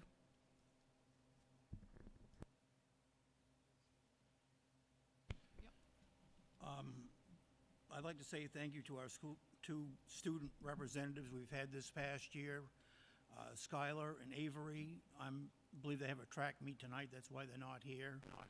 And I've appreciated the hard work those girls have done as representing the student body and giving us input that we don't see every day. I'm a little disappointed Avery's not here because I promised her that she's not the only fashion master in the school. She wears the high-top Converse sneakers, which is all the rage. Well, I have a pair also. and these are 48 years old. I still can. I've outgrown most of my wardrobe, but I still can fit in my shoes.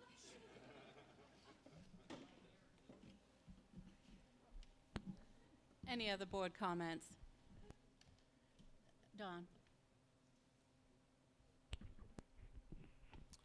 I just wanted to welcome the new board members, and also I wanted to thank Spruce Mountain, our school, for sending some kids to help clean up at the VFW. I just thought that was a really big thing, and I will tell you, it meant a lot to the members. So thank you so much. Roger?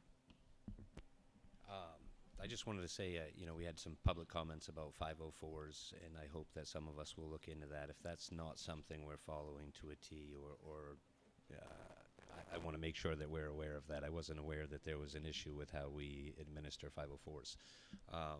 And also, I just wanted to point out that when Out Maine comes here, nobody gets mad at them and asks them not to come. So,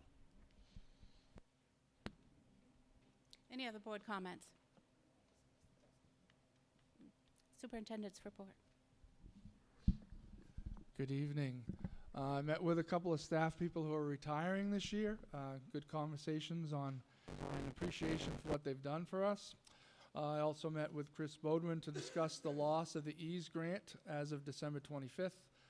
This was a grant, a 5-year grant that we had received from the federal government for mental health and counseling for our students. It was well received. That grant has now been stopped, but it will go until December 25 because it's a January to December grant. Also, during the past 2 weeks, I attended the Western Maine Recertification Steering Committee meeting. That's all of Western Maine. There were 16 different administrators that were recertified at the meeting. I also attended a Zoom meeting with Drummond Woodsum on navigating school policies. And I also attended the monthly Western Maine Superintendent's meeting where we discussed budget issues across the state.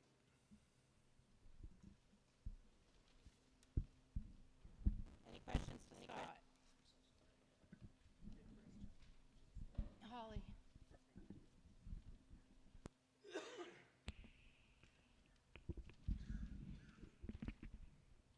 Scott, I saw that we have a job opening for a secretary for the assistant principal in the middle school. Was that in the budget? Oh, it's at the high school? Okay. Yeah. I guess I read it wrong. Sorry. Any other questions for Scott? Okay, Sherry Parker.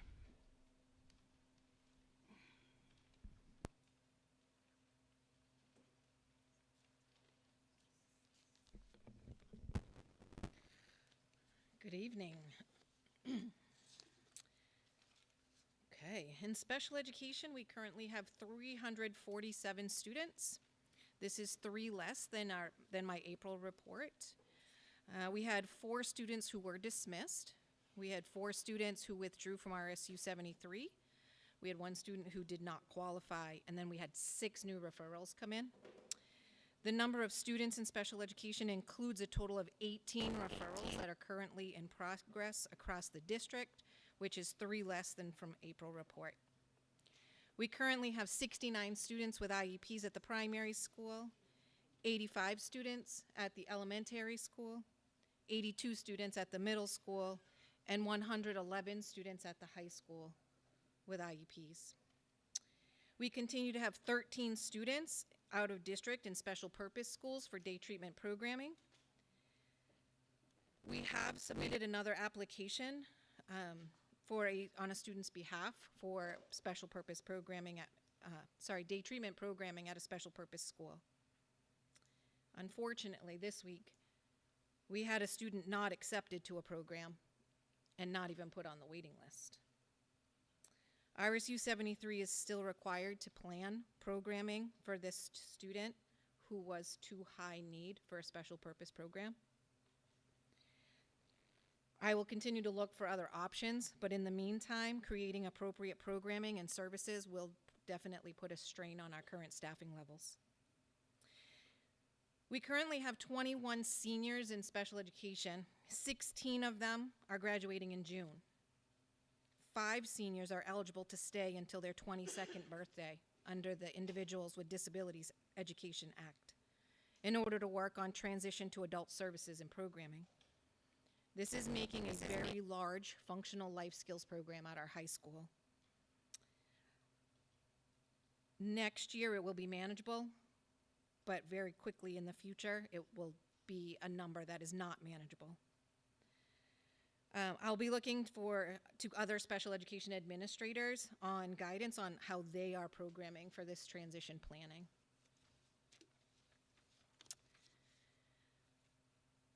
We have had 10 meetings for 10 incoming kindergarten students who have IEPs in place through Child Development Services. We're legally obligated under IDEA to continue their special education services as they transition to public school in the very near future. I don't know when, but within the next couple of years. All districts will become responsible for special education services. So it will be within the next 3 to 4 years. We will need to provide services to 3 and 4-year-olds who currently receive services through Child Development Services. This change from CDS to public school responsibility started this year with Cohort 1, and there will be another group of schools that have signed up to be part of Cohort 2 next year. This is a multi-year process, and I'm hoping by year 3 or 4 we will have a better understanding of the process and the needs that we will have to have in place as a district. There has been a request by special education directors in the surrounding area to audit the cohort next year by sitting in on all the meetings, even though we're not going to go through the process yet. This would be a great way for us to learn before jumping in so that we know what resources need to be available. The open ed tech positions in RSU73 for the beginning of this school year are very concerning. Last week I posted 8 open positions. I'm anticipating 2 more ed tech resignations. We have people finishing college or returning to college. They're all staying within the educational field, but class scheduling does not allow for full-time employment during the school day. I've received 3 applications, and I've spoken to another person who's gathering materials for her application packet, and I'm just really hoping a few more roll in over the summer. I also posted 2 life skills teacher positions. We've had a teacher of record case manager with an Ed Tech 3 running the middle school life skills program. And although the students are demonstrating significant progress, we really are hoping to find a special education teacher that is dedicated just to that middle school program. And then at the high school, we have Diane Moray, who has earned her retirement with 40 years of teaching special education, and she will be hard to replace. I will also be posting for a part-time occupational therapist. Currently, we have a full-time position and a part-time contracted therapist. The contracted therapist will no longer be providing services of any kind in the fall due to family changes. So we will need to find someone part-time to provide occupational therapy services to our middle school and high school students as required by their IEPs. That's all I have. Questions for Sherry? Dawn?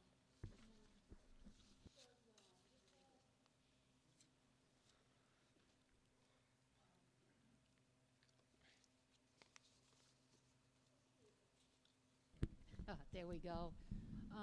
Like somebody was asking earlier about the 504 or talking about the 504. Is this replacing it? What you're doing now? 504. Is that still going to continue?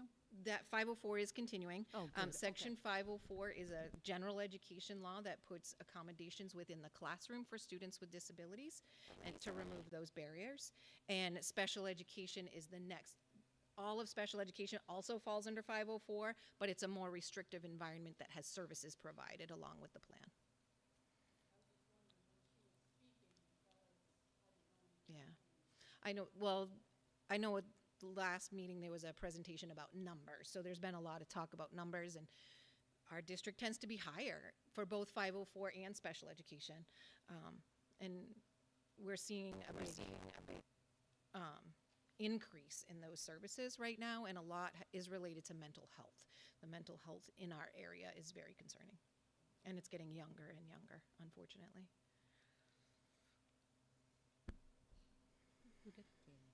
Oh, Tanya. To my question, which you just answered, we're high as a district. Is that a big number compared to surrounding districts? We've been running right around 25% of our population since I've been the director, so we're a little bit under that 25% mark right now.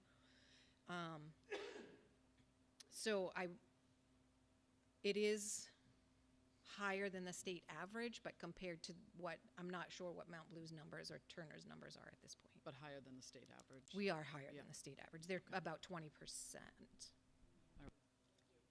We have been for a while, especially the move-ins with housing getting so expensive. We have lots of families moving in, and that is definitely increasing our number. Other questions for Sherry? Roger. Not so much a question as just a thank you for everything you do. I had no idea how much of our budget and everything is special ed related. And when I try to wrap my brain around everything you have to process, I get a headache. So thank you for everything you do. I think you do a wonderful job. Join you with the headache today. The last 3 weeks have been crazy. So. I had a personal, someone close to me with a 504. It worked out excellent. She was able to work her way out of that and no longer need those. And it helped her to get over barriers. So again, just thank you for everything that you do. Other questions for Sherry? Thank you. Thanks. Darcy.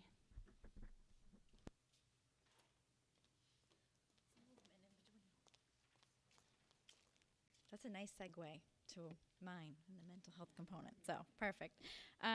Just like every other building at Spruce Mountain Primary School, we're wrapping up NWEA testing. I do, however, just to kind of touch upon that a little bit, in the fall and in the spring, I send home the family report that does explain the NWEA to parents. It explains their strengths and their weaknesses.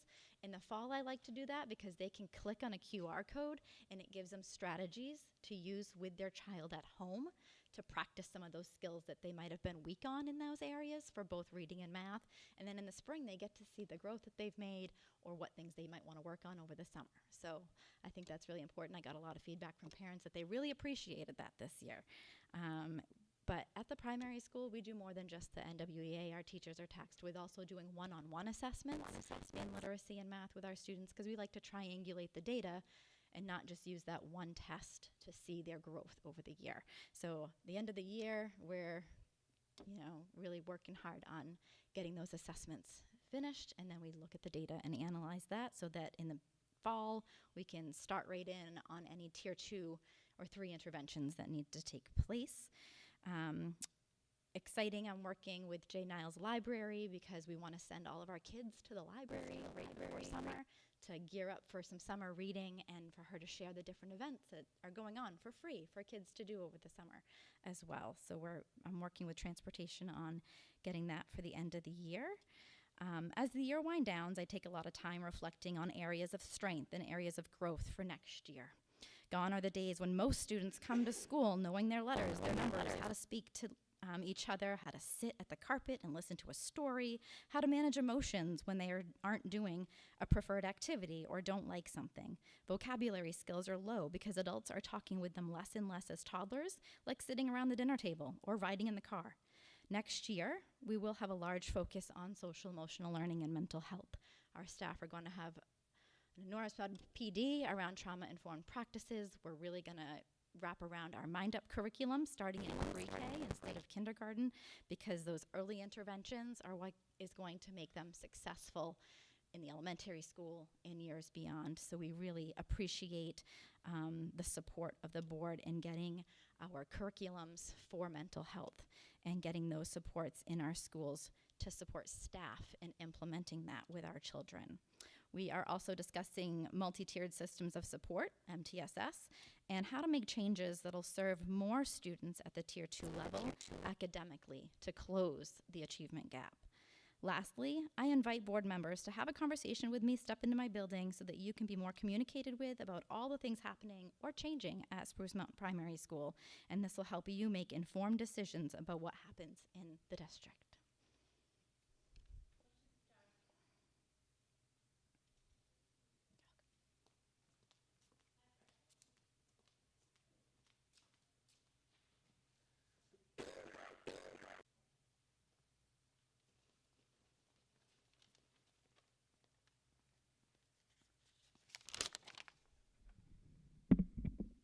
Good evening. How are you? Well, I wanted to welcome all the new board members. Just like the other buildings, this may be the busiest time of year. From finishing up the school year, we're finishing our NUIA testing. We're also finishing our state-mandated science testing, which we finished today, and we'll do some makeups tomorrow. We also had our spring concert. It was the first concert that I've been here as an elementary school person, where all 3 grade levels were together. We were outside. We were at the football field, and it was amazing. We got everybody together. I saw the entire stands were filled.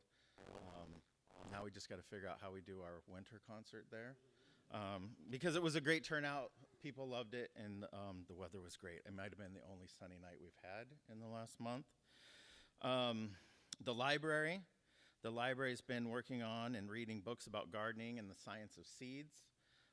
They've sprouted seeds in the library, and now they're moving out to the greenhouses to get those going, to plant their flowers. Next week, we will have our 5th grade play, The Aristocats. It's going to be May 28th here at 6 o'clock. Come and see it. They always do Jocelyn French, who is at the primary, does an amazing job with those kids. Our school attendance, I think the last time I was here we had 301, and we continue to have 301. Fun Day, Field Day is going to be June 10th. We've increased the number of water activities we have because those seem to be a big hit for kids. Hopefully it gets warm so they don't freeze, but we'll invite parents and kids, and we'll be outside running around. All the kids will be given a fun field day shirt, so everybody, and we go by colors so we can keep track of the grade levels easier that way. I am on the advisory board for UMF, and one of the huge concerns I have, especially now, in the passion that we see in the people in the community today and in the past, is UMF is not putting out teachers. We need to make sure that we support our teachers. I'm not saying we are, I'm not saying we aren't. I'm just saying we need to be careful, because we did mock interviews a couple weeks ago, and there were only 27 students at UMF that participated in the mock interviews, and that's across all the fields. We're talking special ed, regular ed, we're talking, math, science, social studies, we're talking everything that UMF does. There were 27 people. Of those 27 people, there were only 7 elementary ed graduates. So if we start losing people, or people are retiring, we're going to have a really difficult time filling those positions. And what's going to happen is our class sizes are going to go up, and then people are going to complain about that. So of the 7 people that are graduating, I got to talk to 5 of them. Those 5 people, one was going back to Connecticut, one was going back to Vermont, one was going to grad school in Arizona, one was going back to school, or back where she grew up in South Portland, even though she did her student teaching in this district, and I told her that we had an opening. She chose to go back. And the 5th one we all know is Paris Howes, who I believe got a job in Rumford. So out of the 5 people, out of the 7, 5 were not an option. I don't know about the other 2 people. So, and this is a trend I've seen, because I've been doing these mock interviews for years. 4 or 5 years ago, I think it was 3 different groups of like 4 to 5 kids, and that wasn't all of them. This year I did 2 groups of 2. So we're not graduating teachers. If anybody saw the Forbes article where they listed the lowest paying jobs the first 5 years out of college, and then the median years between 35 and 45, 6 of the 10 lowest paying jobs are in education. So we need to make sure that we support our teachers and do what's right for them so they can do what's right for the kids. questions?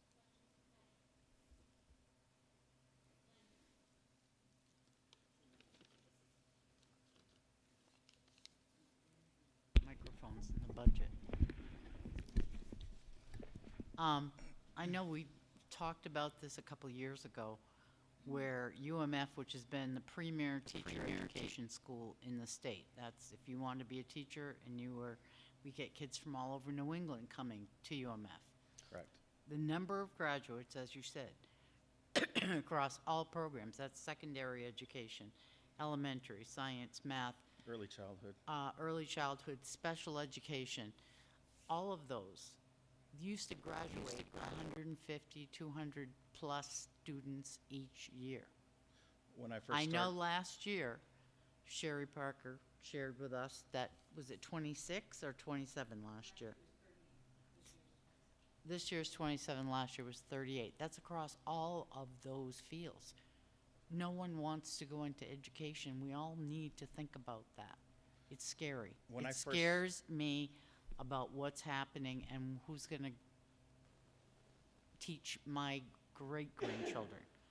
My kids will be out of school in the next 8 years, but I'm scared for the future of education. well, when I started as principal, UMF would call and I would take anybody they would get, and I would have anywhere between 6, 7, 8, 9 student teachers, practicum teachers in the building at one time, constant. Now I have one. You could pick and choose. Pretty much. Yeah. So Pretty much. it's a big priority. We've got to be well aware of this. And I think I have maybe 2 next year that I'm looking for.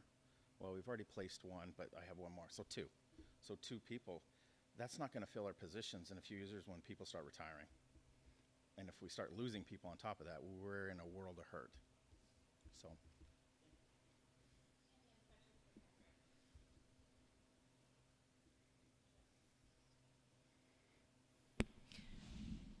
I'm just curious, has there been discussion that you've had with administration or the heads of some of those departments as to the key indicators as to what's contributing to the outcome of this? I remember going to college there and it was almost impossible to land a job opening fresh out of college as a teacher. I remember when I went in, it was highly competitive. And I remember them saying back then, this is like 25 years ago, that there was going to be a major retirement sort of bubble. And they were looking at that factor back then, but it doesn't sound like that's the only reason. And so I heard you talk about low salary, but I'm just curious as to the other factors. No, I haven't talked to them. Okay. I mean, my oldest daughter graduated a couple years ago, and she probably had 8 or 9 friends that she was really close to, and most of them didn't even stay in Maine, let alone go into education, and some of their parents were teachers. This is just my opinion. It's not the job it used to be. It's a lot more. When I first started in education, and I'm not saying this is a good thing or a bad thing, but we didn't have to provide breakfast. We didn't have to provide certain things. We weren't providing clothing and food bags and all of this stuff, and the world's just changed. And as things happen, more and more gets put on the schools and the teachers, and is it fair? I don't know. It's just the way it's become. And teachers are going to do what they can do to help kids. That's just in their nature, and that's who they are, and that's why they teach. But at the same time, they're human. They feel the stress. There's a lot of things and a lot of stressors in the buildings that are not their fault. They feel the pressure, right? You could feel the pressure here tonight. You don't think that's getting into the schools? You don't think that makes the teachers feel less than valued? If you think that, you're wrong, because they see what's going on in society, not just in Maine, not just in Jade, but not just, it's across the country. And if we want people that are going to do what's best for kids, then we need to take a look at what we can do that's best for them. Because in the end, the kids are the most important. But if we don't have people to do what's best for the kids, we can't do that. It's impossible. We're not going to be able to do it.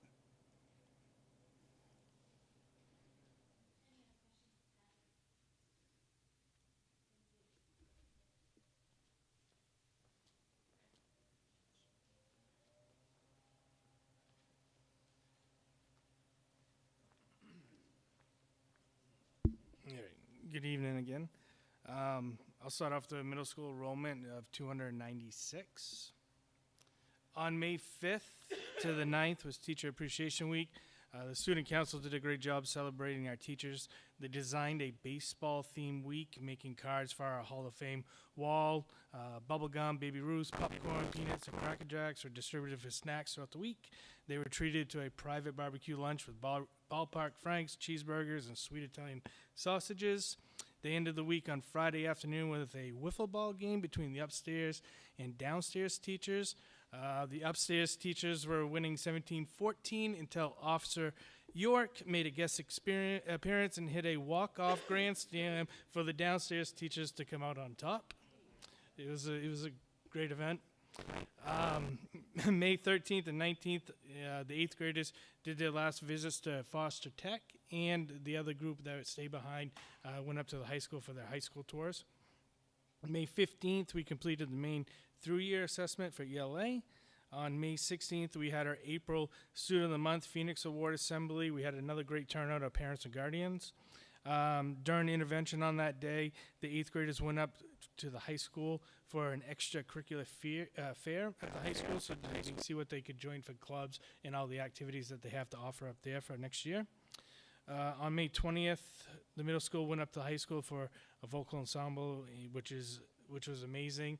And it was great to see these middle school students up on stage, and they were performing and they were shining with confidence, and it was amazing to watch them grow.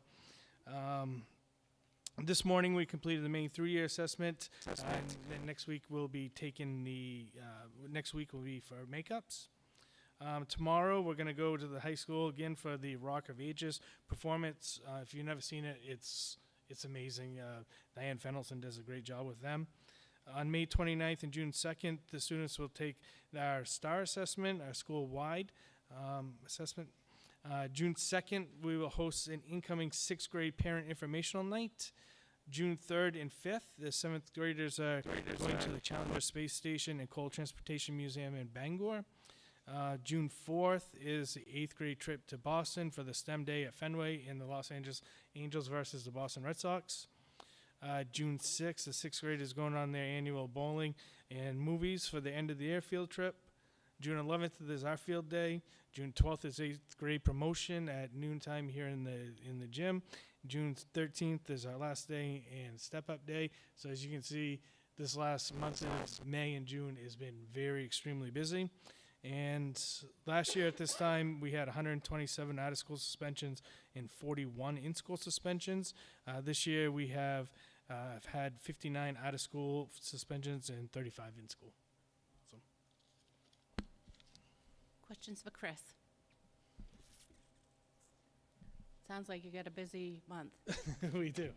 Thank you. TJ?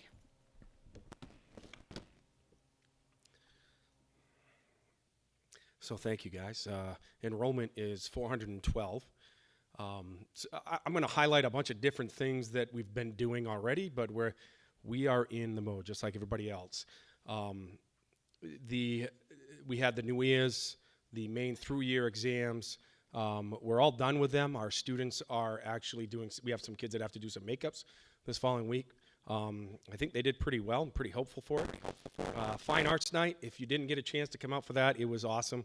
Our students are so talented. I'm going to share some of the photos with you guys because I took some photos of the artwork that these students did, and I'm going to tell you, unbelievable. The quilting work that they do, the band, it was just a great night. And our families and our parents and grandparents, they had a wonderful time that night. Vocal ensemble was this past Tuesday. I was out. I was not feeling well, so I couldn't see it. I did hear that it was unbelievable, and the staff that were there during the day were just raving about it. Students were too. Community Service Day, I'm going to go a little bit in depth with the community service because I want to highlight what our students did it was yesterday. And it was in the morning, so we worked on I'm going to go through a list.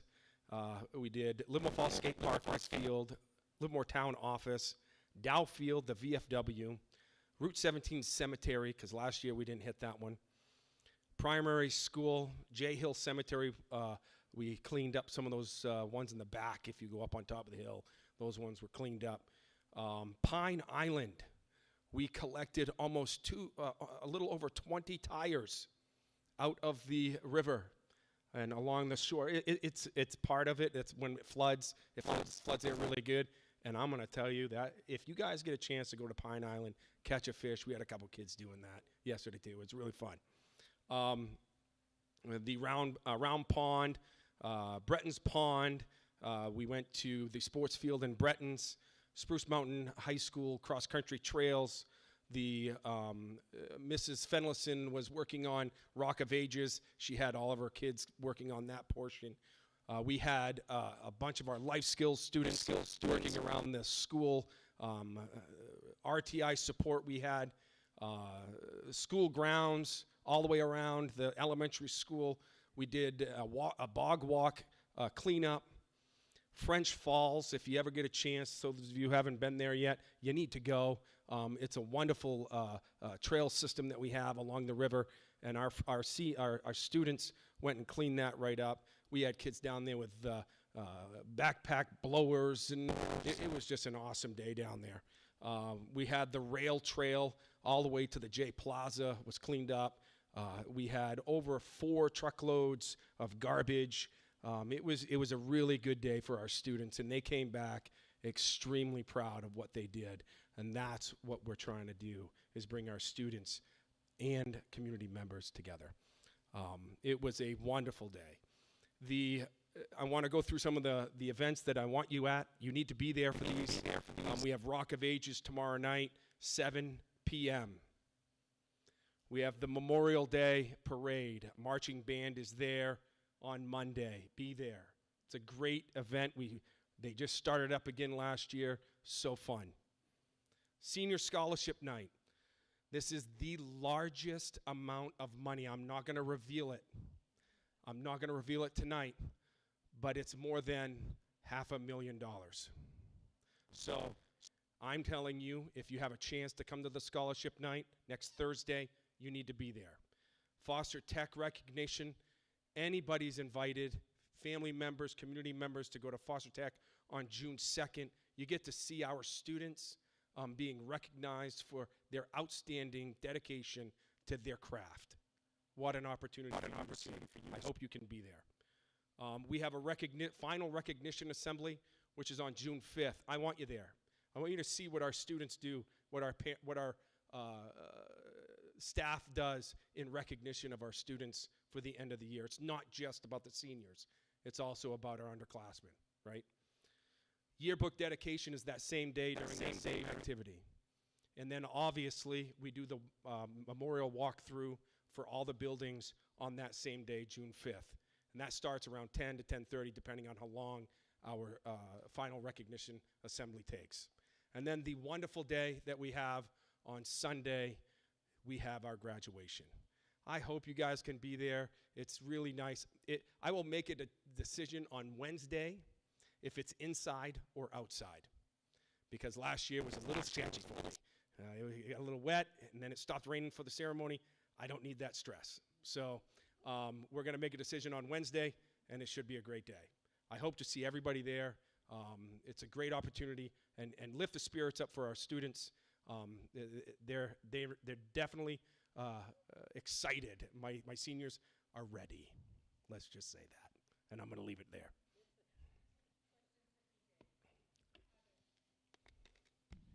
TJ, do you have a time of the Foster Tech appreciation? 6 o'clock. 6 o'clock Yeah. p.m.? Okay, thanks. Yep.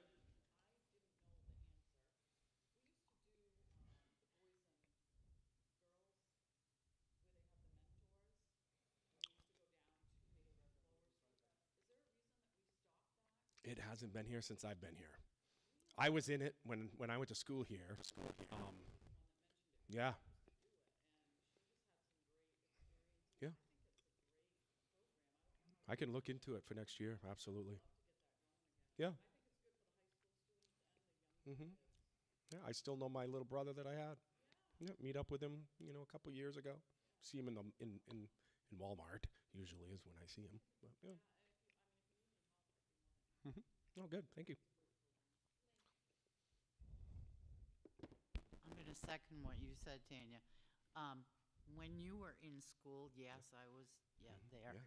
Yeah. You were my teacher. Oh, stop it. I remember you leaving school. I know, because my dad was mad at me. Yeah, exactly. Okay, but we won't go down that path. When you left school premises. I did. Yeah, great. I still am in touch with kids that I didn't know when they were in elementary school.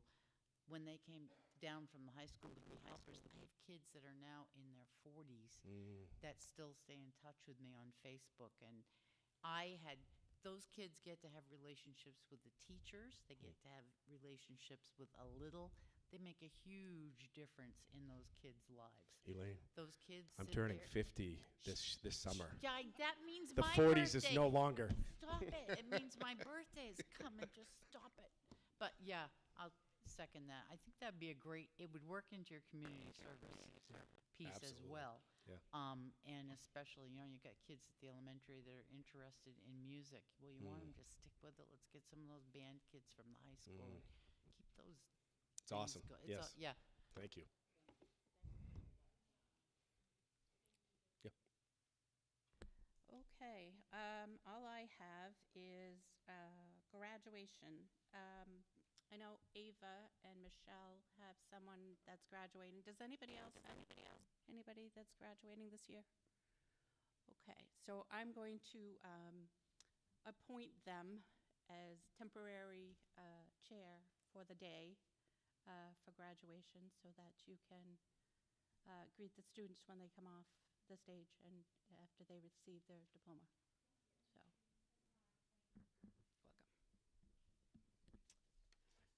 welcome. Okay, let's see. On to new business. So, I would like the board's permission to get a second opinion regarding our Title IX policies.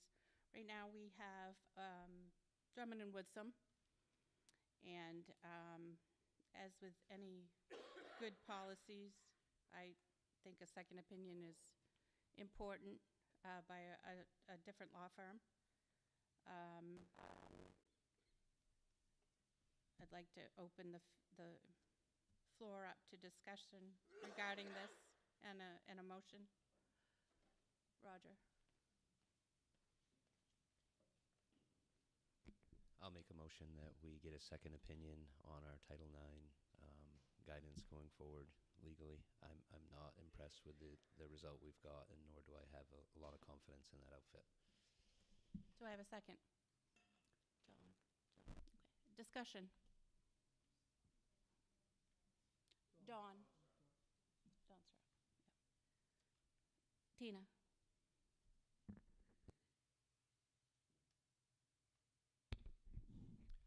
Yeah, we went through this a lot and had, I thought, some really robust discussions about it.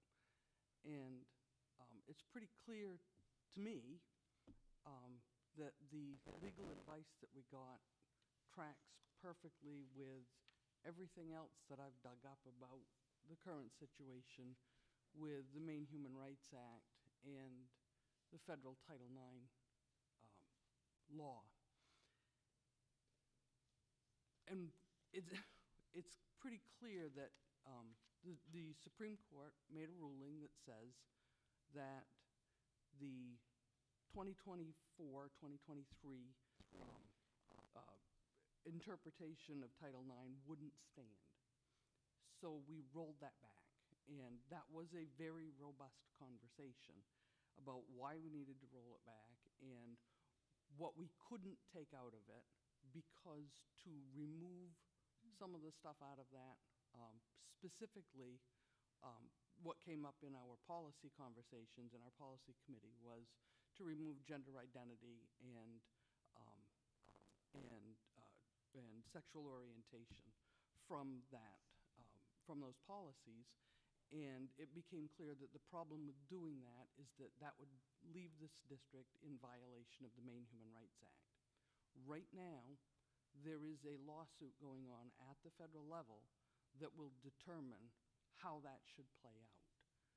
By getting out in front of that, all we're doing is spending taxpayers' money so that we can open up taxpayers to greater liability. Because if we are sued because we have put a policy in place that violates the Maine Human Rights Act, then our insurance probably won't cover it. And so if there is a lawsuit, it will come out of taxpayers' pockets, just like the lawyer that you want to hire to second-guess the opinion that we already have. It doesn't make any sense to me to do that. I don't understand what we're gaining by it. I think we should just sit and concentrate on all the problems that we are hearing about from community and teachers and administrators right now, and not dig into what's really a mess that we don't need to involve ourselves with. We can stay here focused on this district, this school, these administrators, these students, these teachers, this community, without having to fight that fight. And I think we would be a better board and a better school system for it. If the Supreme Court rules, and they may very well do that, that the Title IX is in conflict with the Maine Human Rights Act, and tell us that that conflict can't stay there, then we will get the recommendations that we need from our lawyers to roll back those policies to whatever we need to do to stay in line with the law, for us to explore how we can go out and put ourselves in violation of the Maine Human Rights Act is just not a wise use of taxpayers' money. Andrew?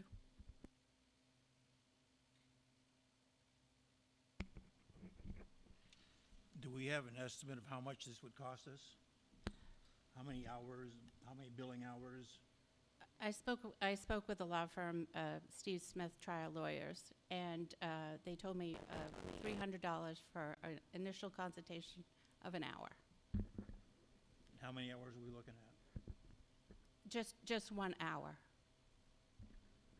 But surely they're not gonna be able to explain everything in an hour, I would think. I just want a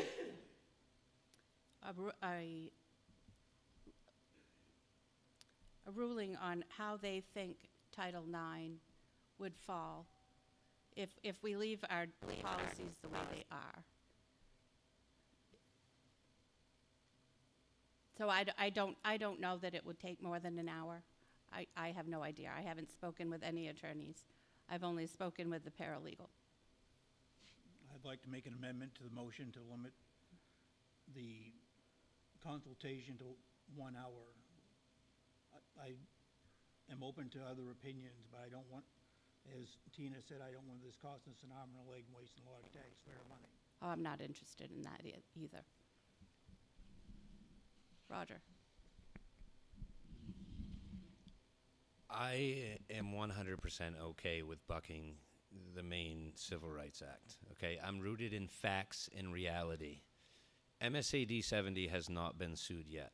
I think MSAD 70 showed their female students that they care and they will protect their state. I am happy to stand up as a district and say that we want to do that we don't want to be behind the 8 ball when they do come out with the answer from the Supreme Court. And I don't want my original motion amended without a vote on such a thing.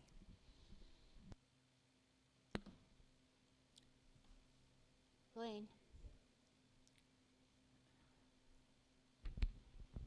Do we have to address the suggestion on the amendment, or do we just keep discussion on the original? We have an original motion on the floor. Just wanted to be clear. My own opinion is we've already hashed through this. This board passed the current policy that goes back to 2020, 100%. The people that here voted that policy change, 100%. With the idea that when Maine state law and or the Supreme Court changes, we will change. And that won't happen overnight. There will be time given to everybody to change it to what the current and whatever new wording may be. We've already made this decision. That was decided last month by the board as a whole. I'm not sure that spending any more of the taxpayers' money with a firm, I don't know what their background in educational law is. I know that the firm we use now is the most rooted in educational law in the state. So my opinion would be, no, we don't need to do this. We've done it. Holly.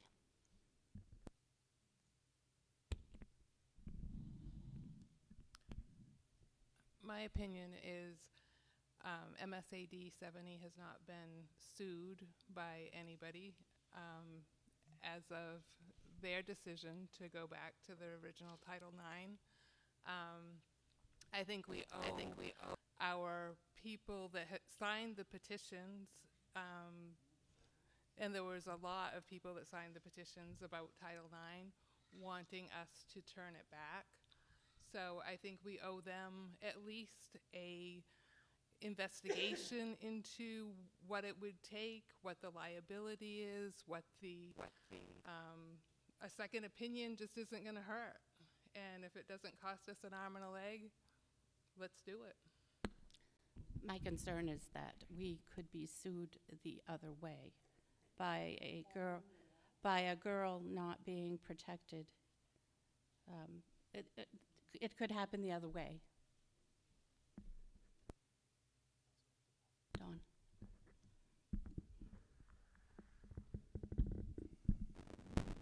What I would like to get another opinion, but what I want to know, and this is what I'd been taught in the past, but it's been a long time since I've been in school and college, but I was always under the impression that federal law takes precedent over state law. And so I do want to get an opinion on that, because if it does, then we're going against federal law by following state laws. That's just at the Supreme Court right now. So I'd like to get another opinion. Yeah, I'd like to get another opinion on the fact whether or not federal law overrides state law.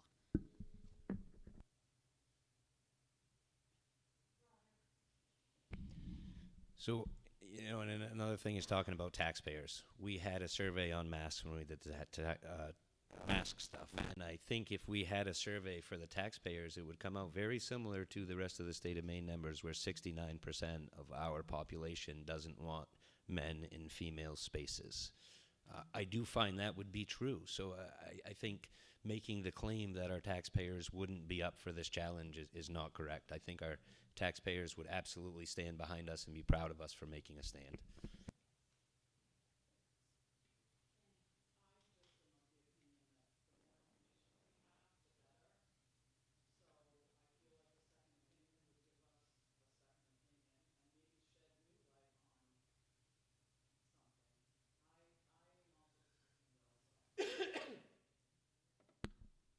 Ava.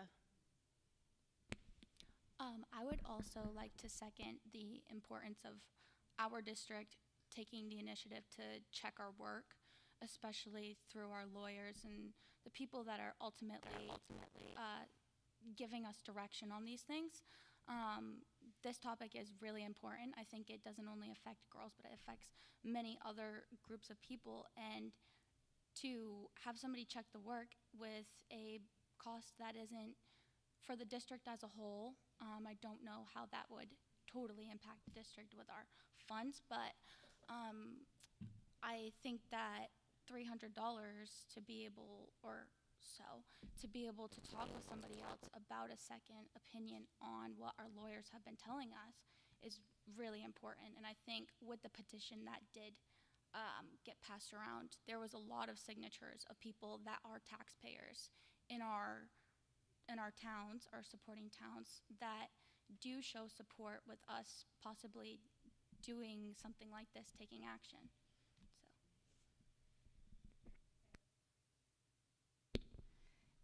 Andy, you stole my penny pinching comment, because I was very concerned about how much lawyer fees cost. So, but I don't disagree with what your argument is about having a second opinion. I would ask that we do look at lawyers that have a background in education. So if we can somehow have a vote or agreement or discussion on the lawyers that we use to have the second opinion, I would be more encouraged to support this. I recognize the Supreme Court issue, but isn't the state of Maine currently reviewing bills that are currently in committee that would make all this kind of the cart before the horse? So I almost see us revisiting this in short order anyways. So I just want to raise that concern because it's currently in committee. So that could change things as well.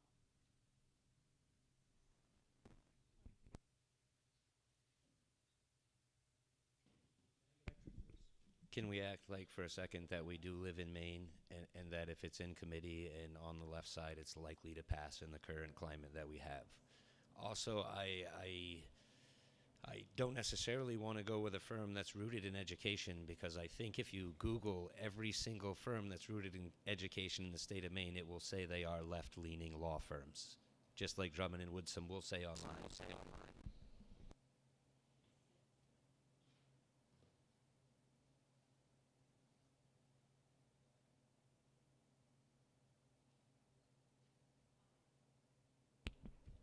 From what I understand, Steve Smith Trial Attorneys is the law firm that worked with MSAD 70. So I think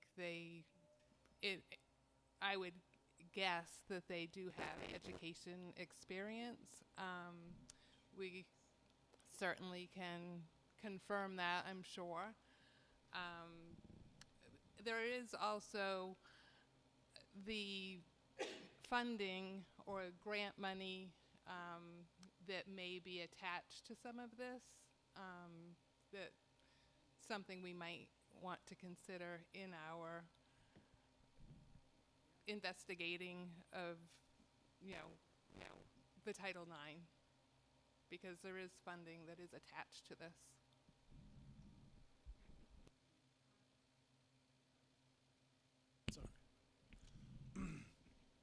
Just my opinion.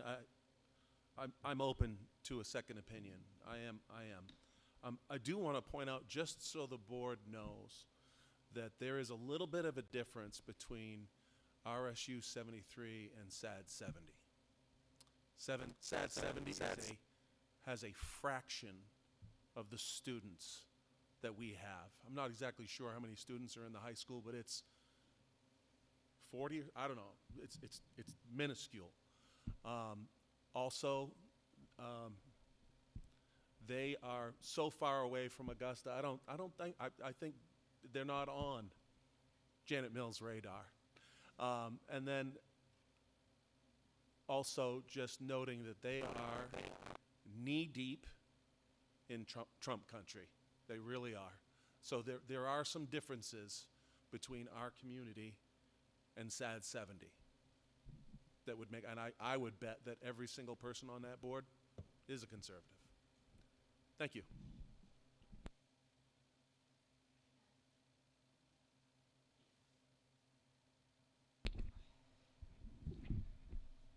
I'm looking at your law firm, and in the under practice areas they list estate planning and wills, family law and divorce, personal injury, real estate and property, sex crime litigation, military law, aviation law, patent law, business and commercial law, criminal defense. And that is it. There's not one word in there about education. Getting advice from lawyers who don't have a strong education background seems like a really bad idea for a school district that's trying to not get itself into trouble by doing things that are illegal.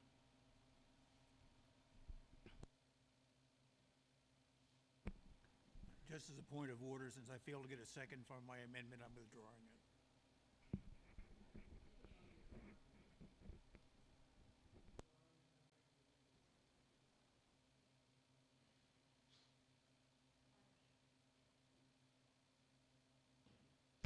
I don't know if I can offer this, but if it's legally okay for me to do so, I'll gladly pay the $300 myself. I'll donate that. My wife has given me permission.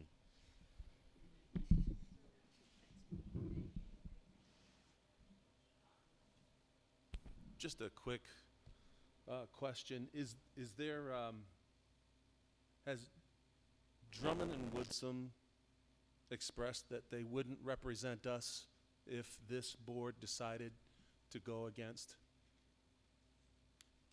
So they've said that they would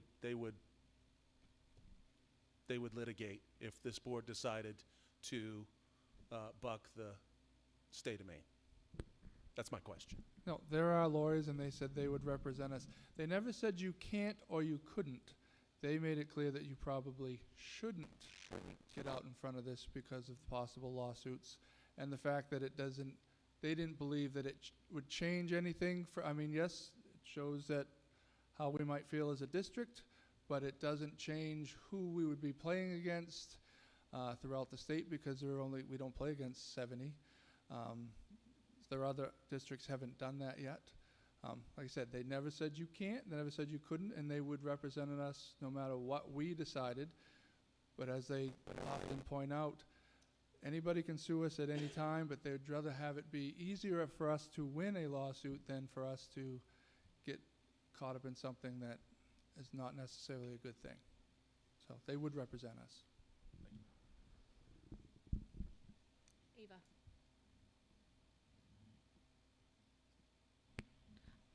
I guess one of my questions would be, what other schools are having this conversation in the state of Maine? How many are there in the state of Maine that are having this conversation about Title IX? Because I think that gives a good representation of how the state of Maine is feeling about this topic. And I think the conversation about the different school systems being in Trump country or them being down south where there might be different political beliefs, I think that has a impact, but also as a whole, I think it would be good to maybe get a gauge on how the state of Maine is feeling about this with their school systems. I would hazard a guess that every board, every school system is having similar conversations to this. I know several have voted. Lewiston, I believe, was in the Sun, just voted to amend some of their policies. But like I said, I think every school district is having the same conversation. And it's about dotting the I's and crossing the T's. I just want to make sure that we're going in the right direction. That's it. Okay, so we have a motion on the floor. Let's get a roll call, please. Could you read the motion again, please, just so we...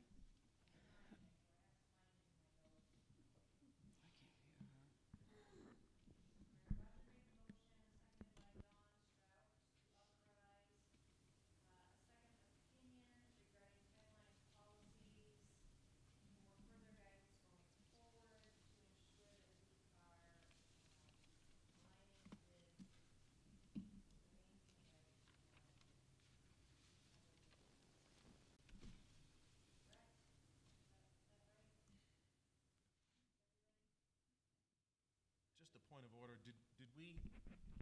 did we address Andrew's amendment? Yes. Well, We did. withdrew it. He withdrew it, okay. I withdrew it. Thank you. Yeah. I didn't Yep, get it, just I wanna- didn't get a second, it wasn't supported, so.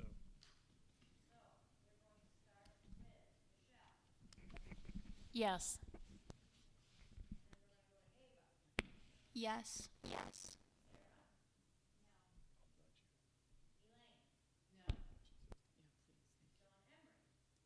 Yes. Yes.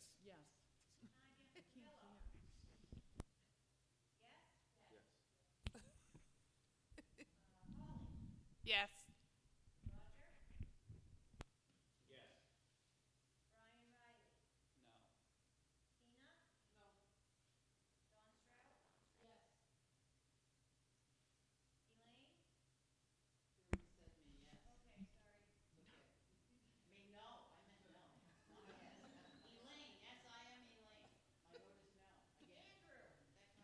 No.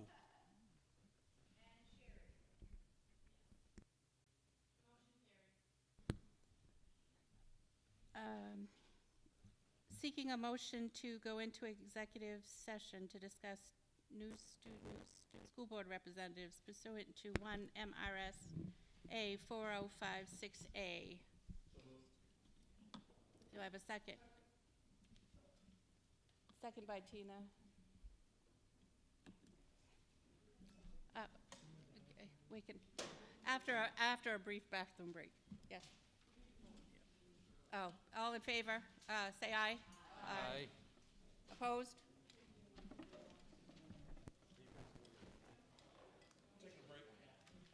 You have to have a chair, I don't.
would entertain a motion to accept Mason Labonte and Aubrey Mitchell as the two new student school board representatives beginning June 12th, 2025. Can I make a point of order? This is for us to recommend that they go to be voted on by the students. Right. I just want people to understand that. I'll have that done on Monday. Not Tuesday. You can do it on Monday, I'm not.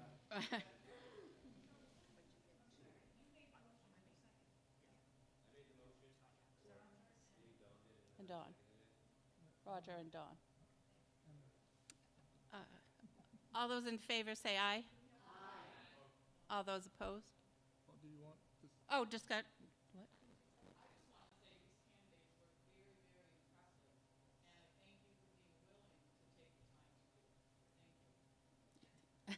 Any other discussion? No. All those in favor say aye. Aye. All those opposed? Motion passes. Welcome. Do you have any personnel stuff? Okay. I look for a motion to adjourn. Roger. And Tina. Roger and Tina. All those in favor say aye.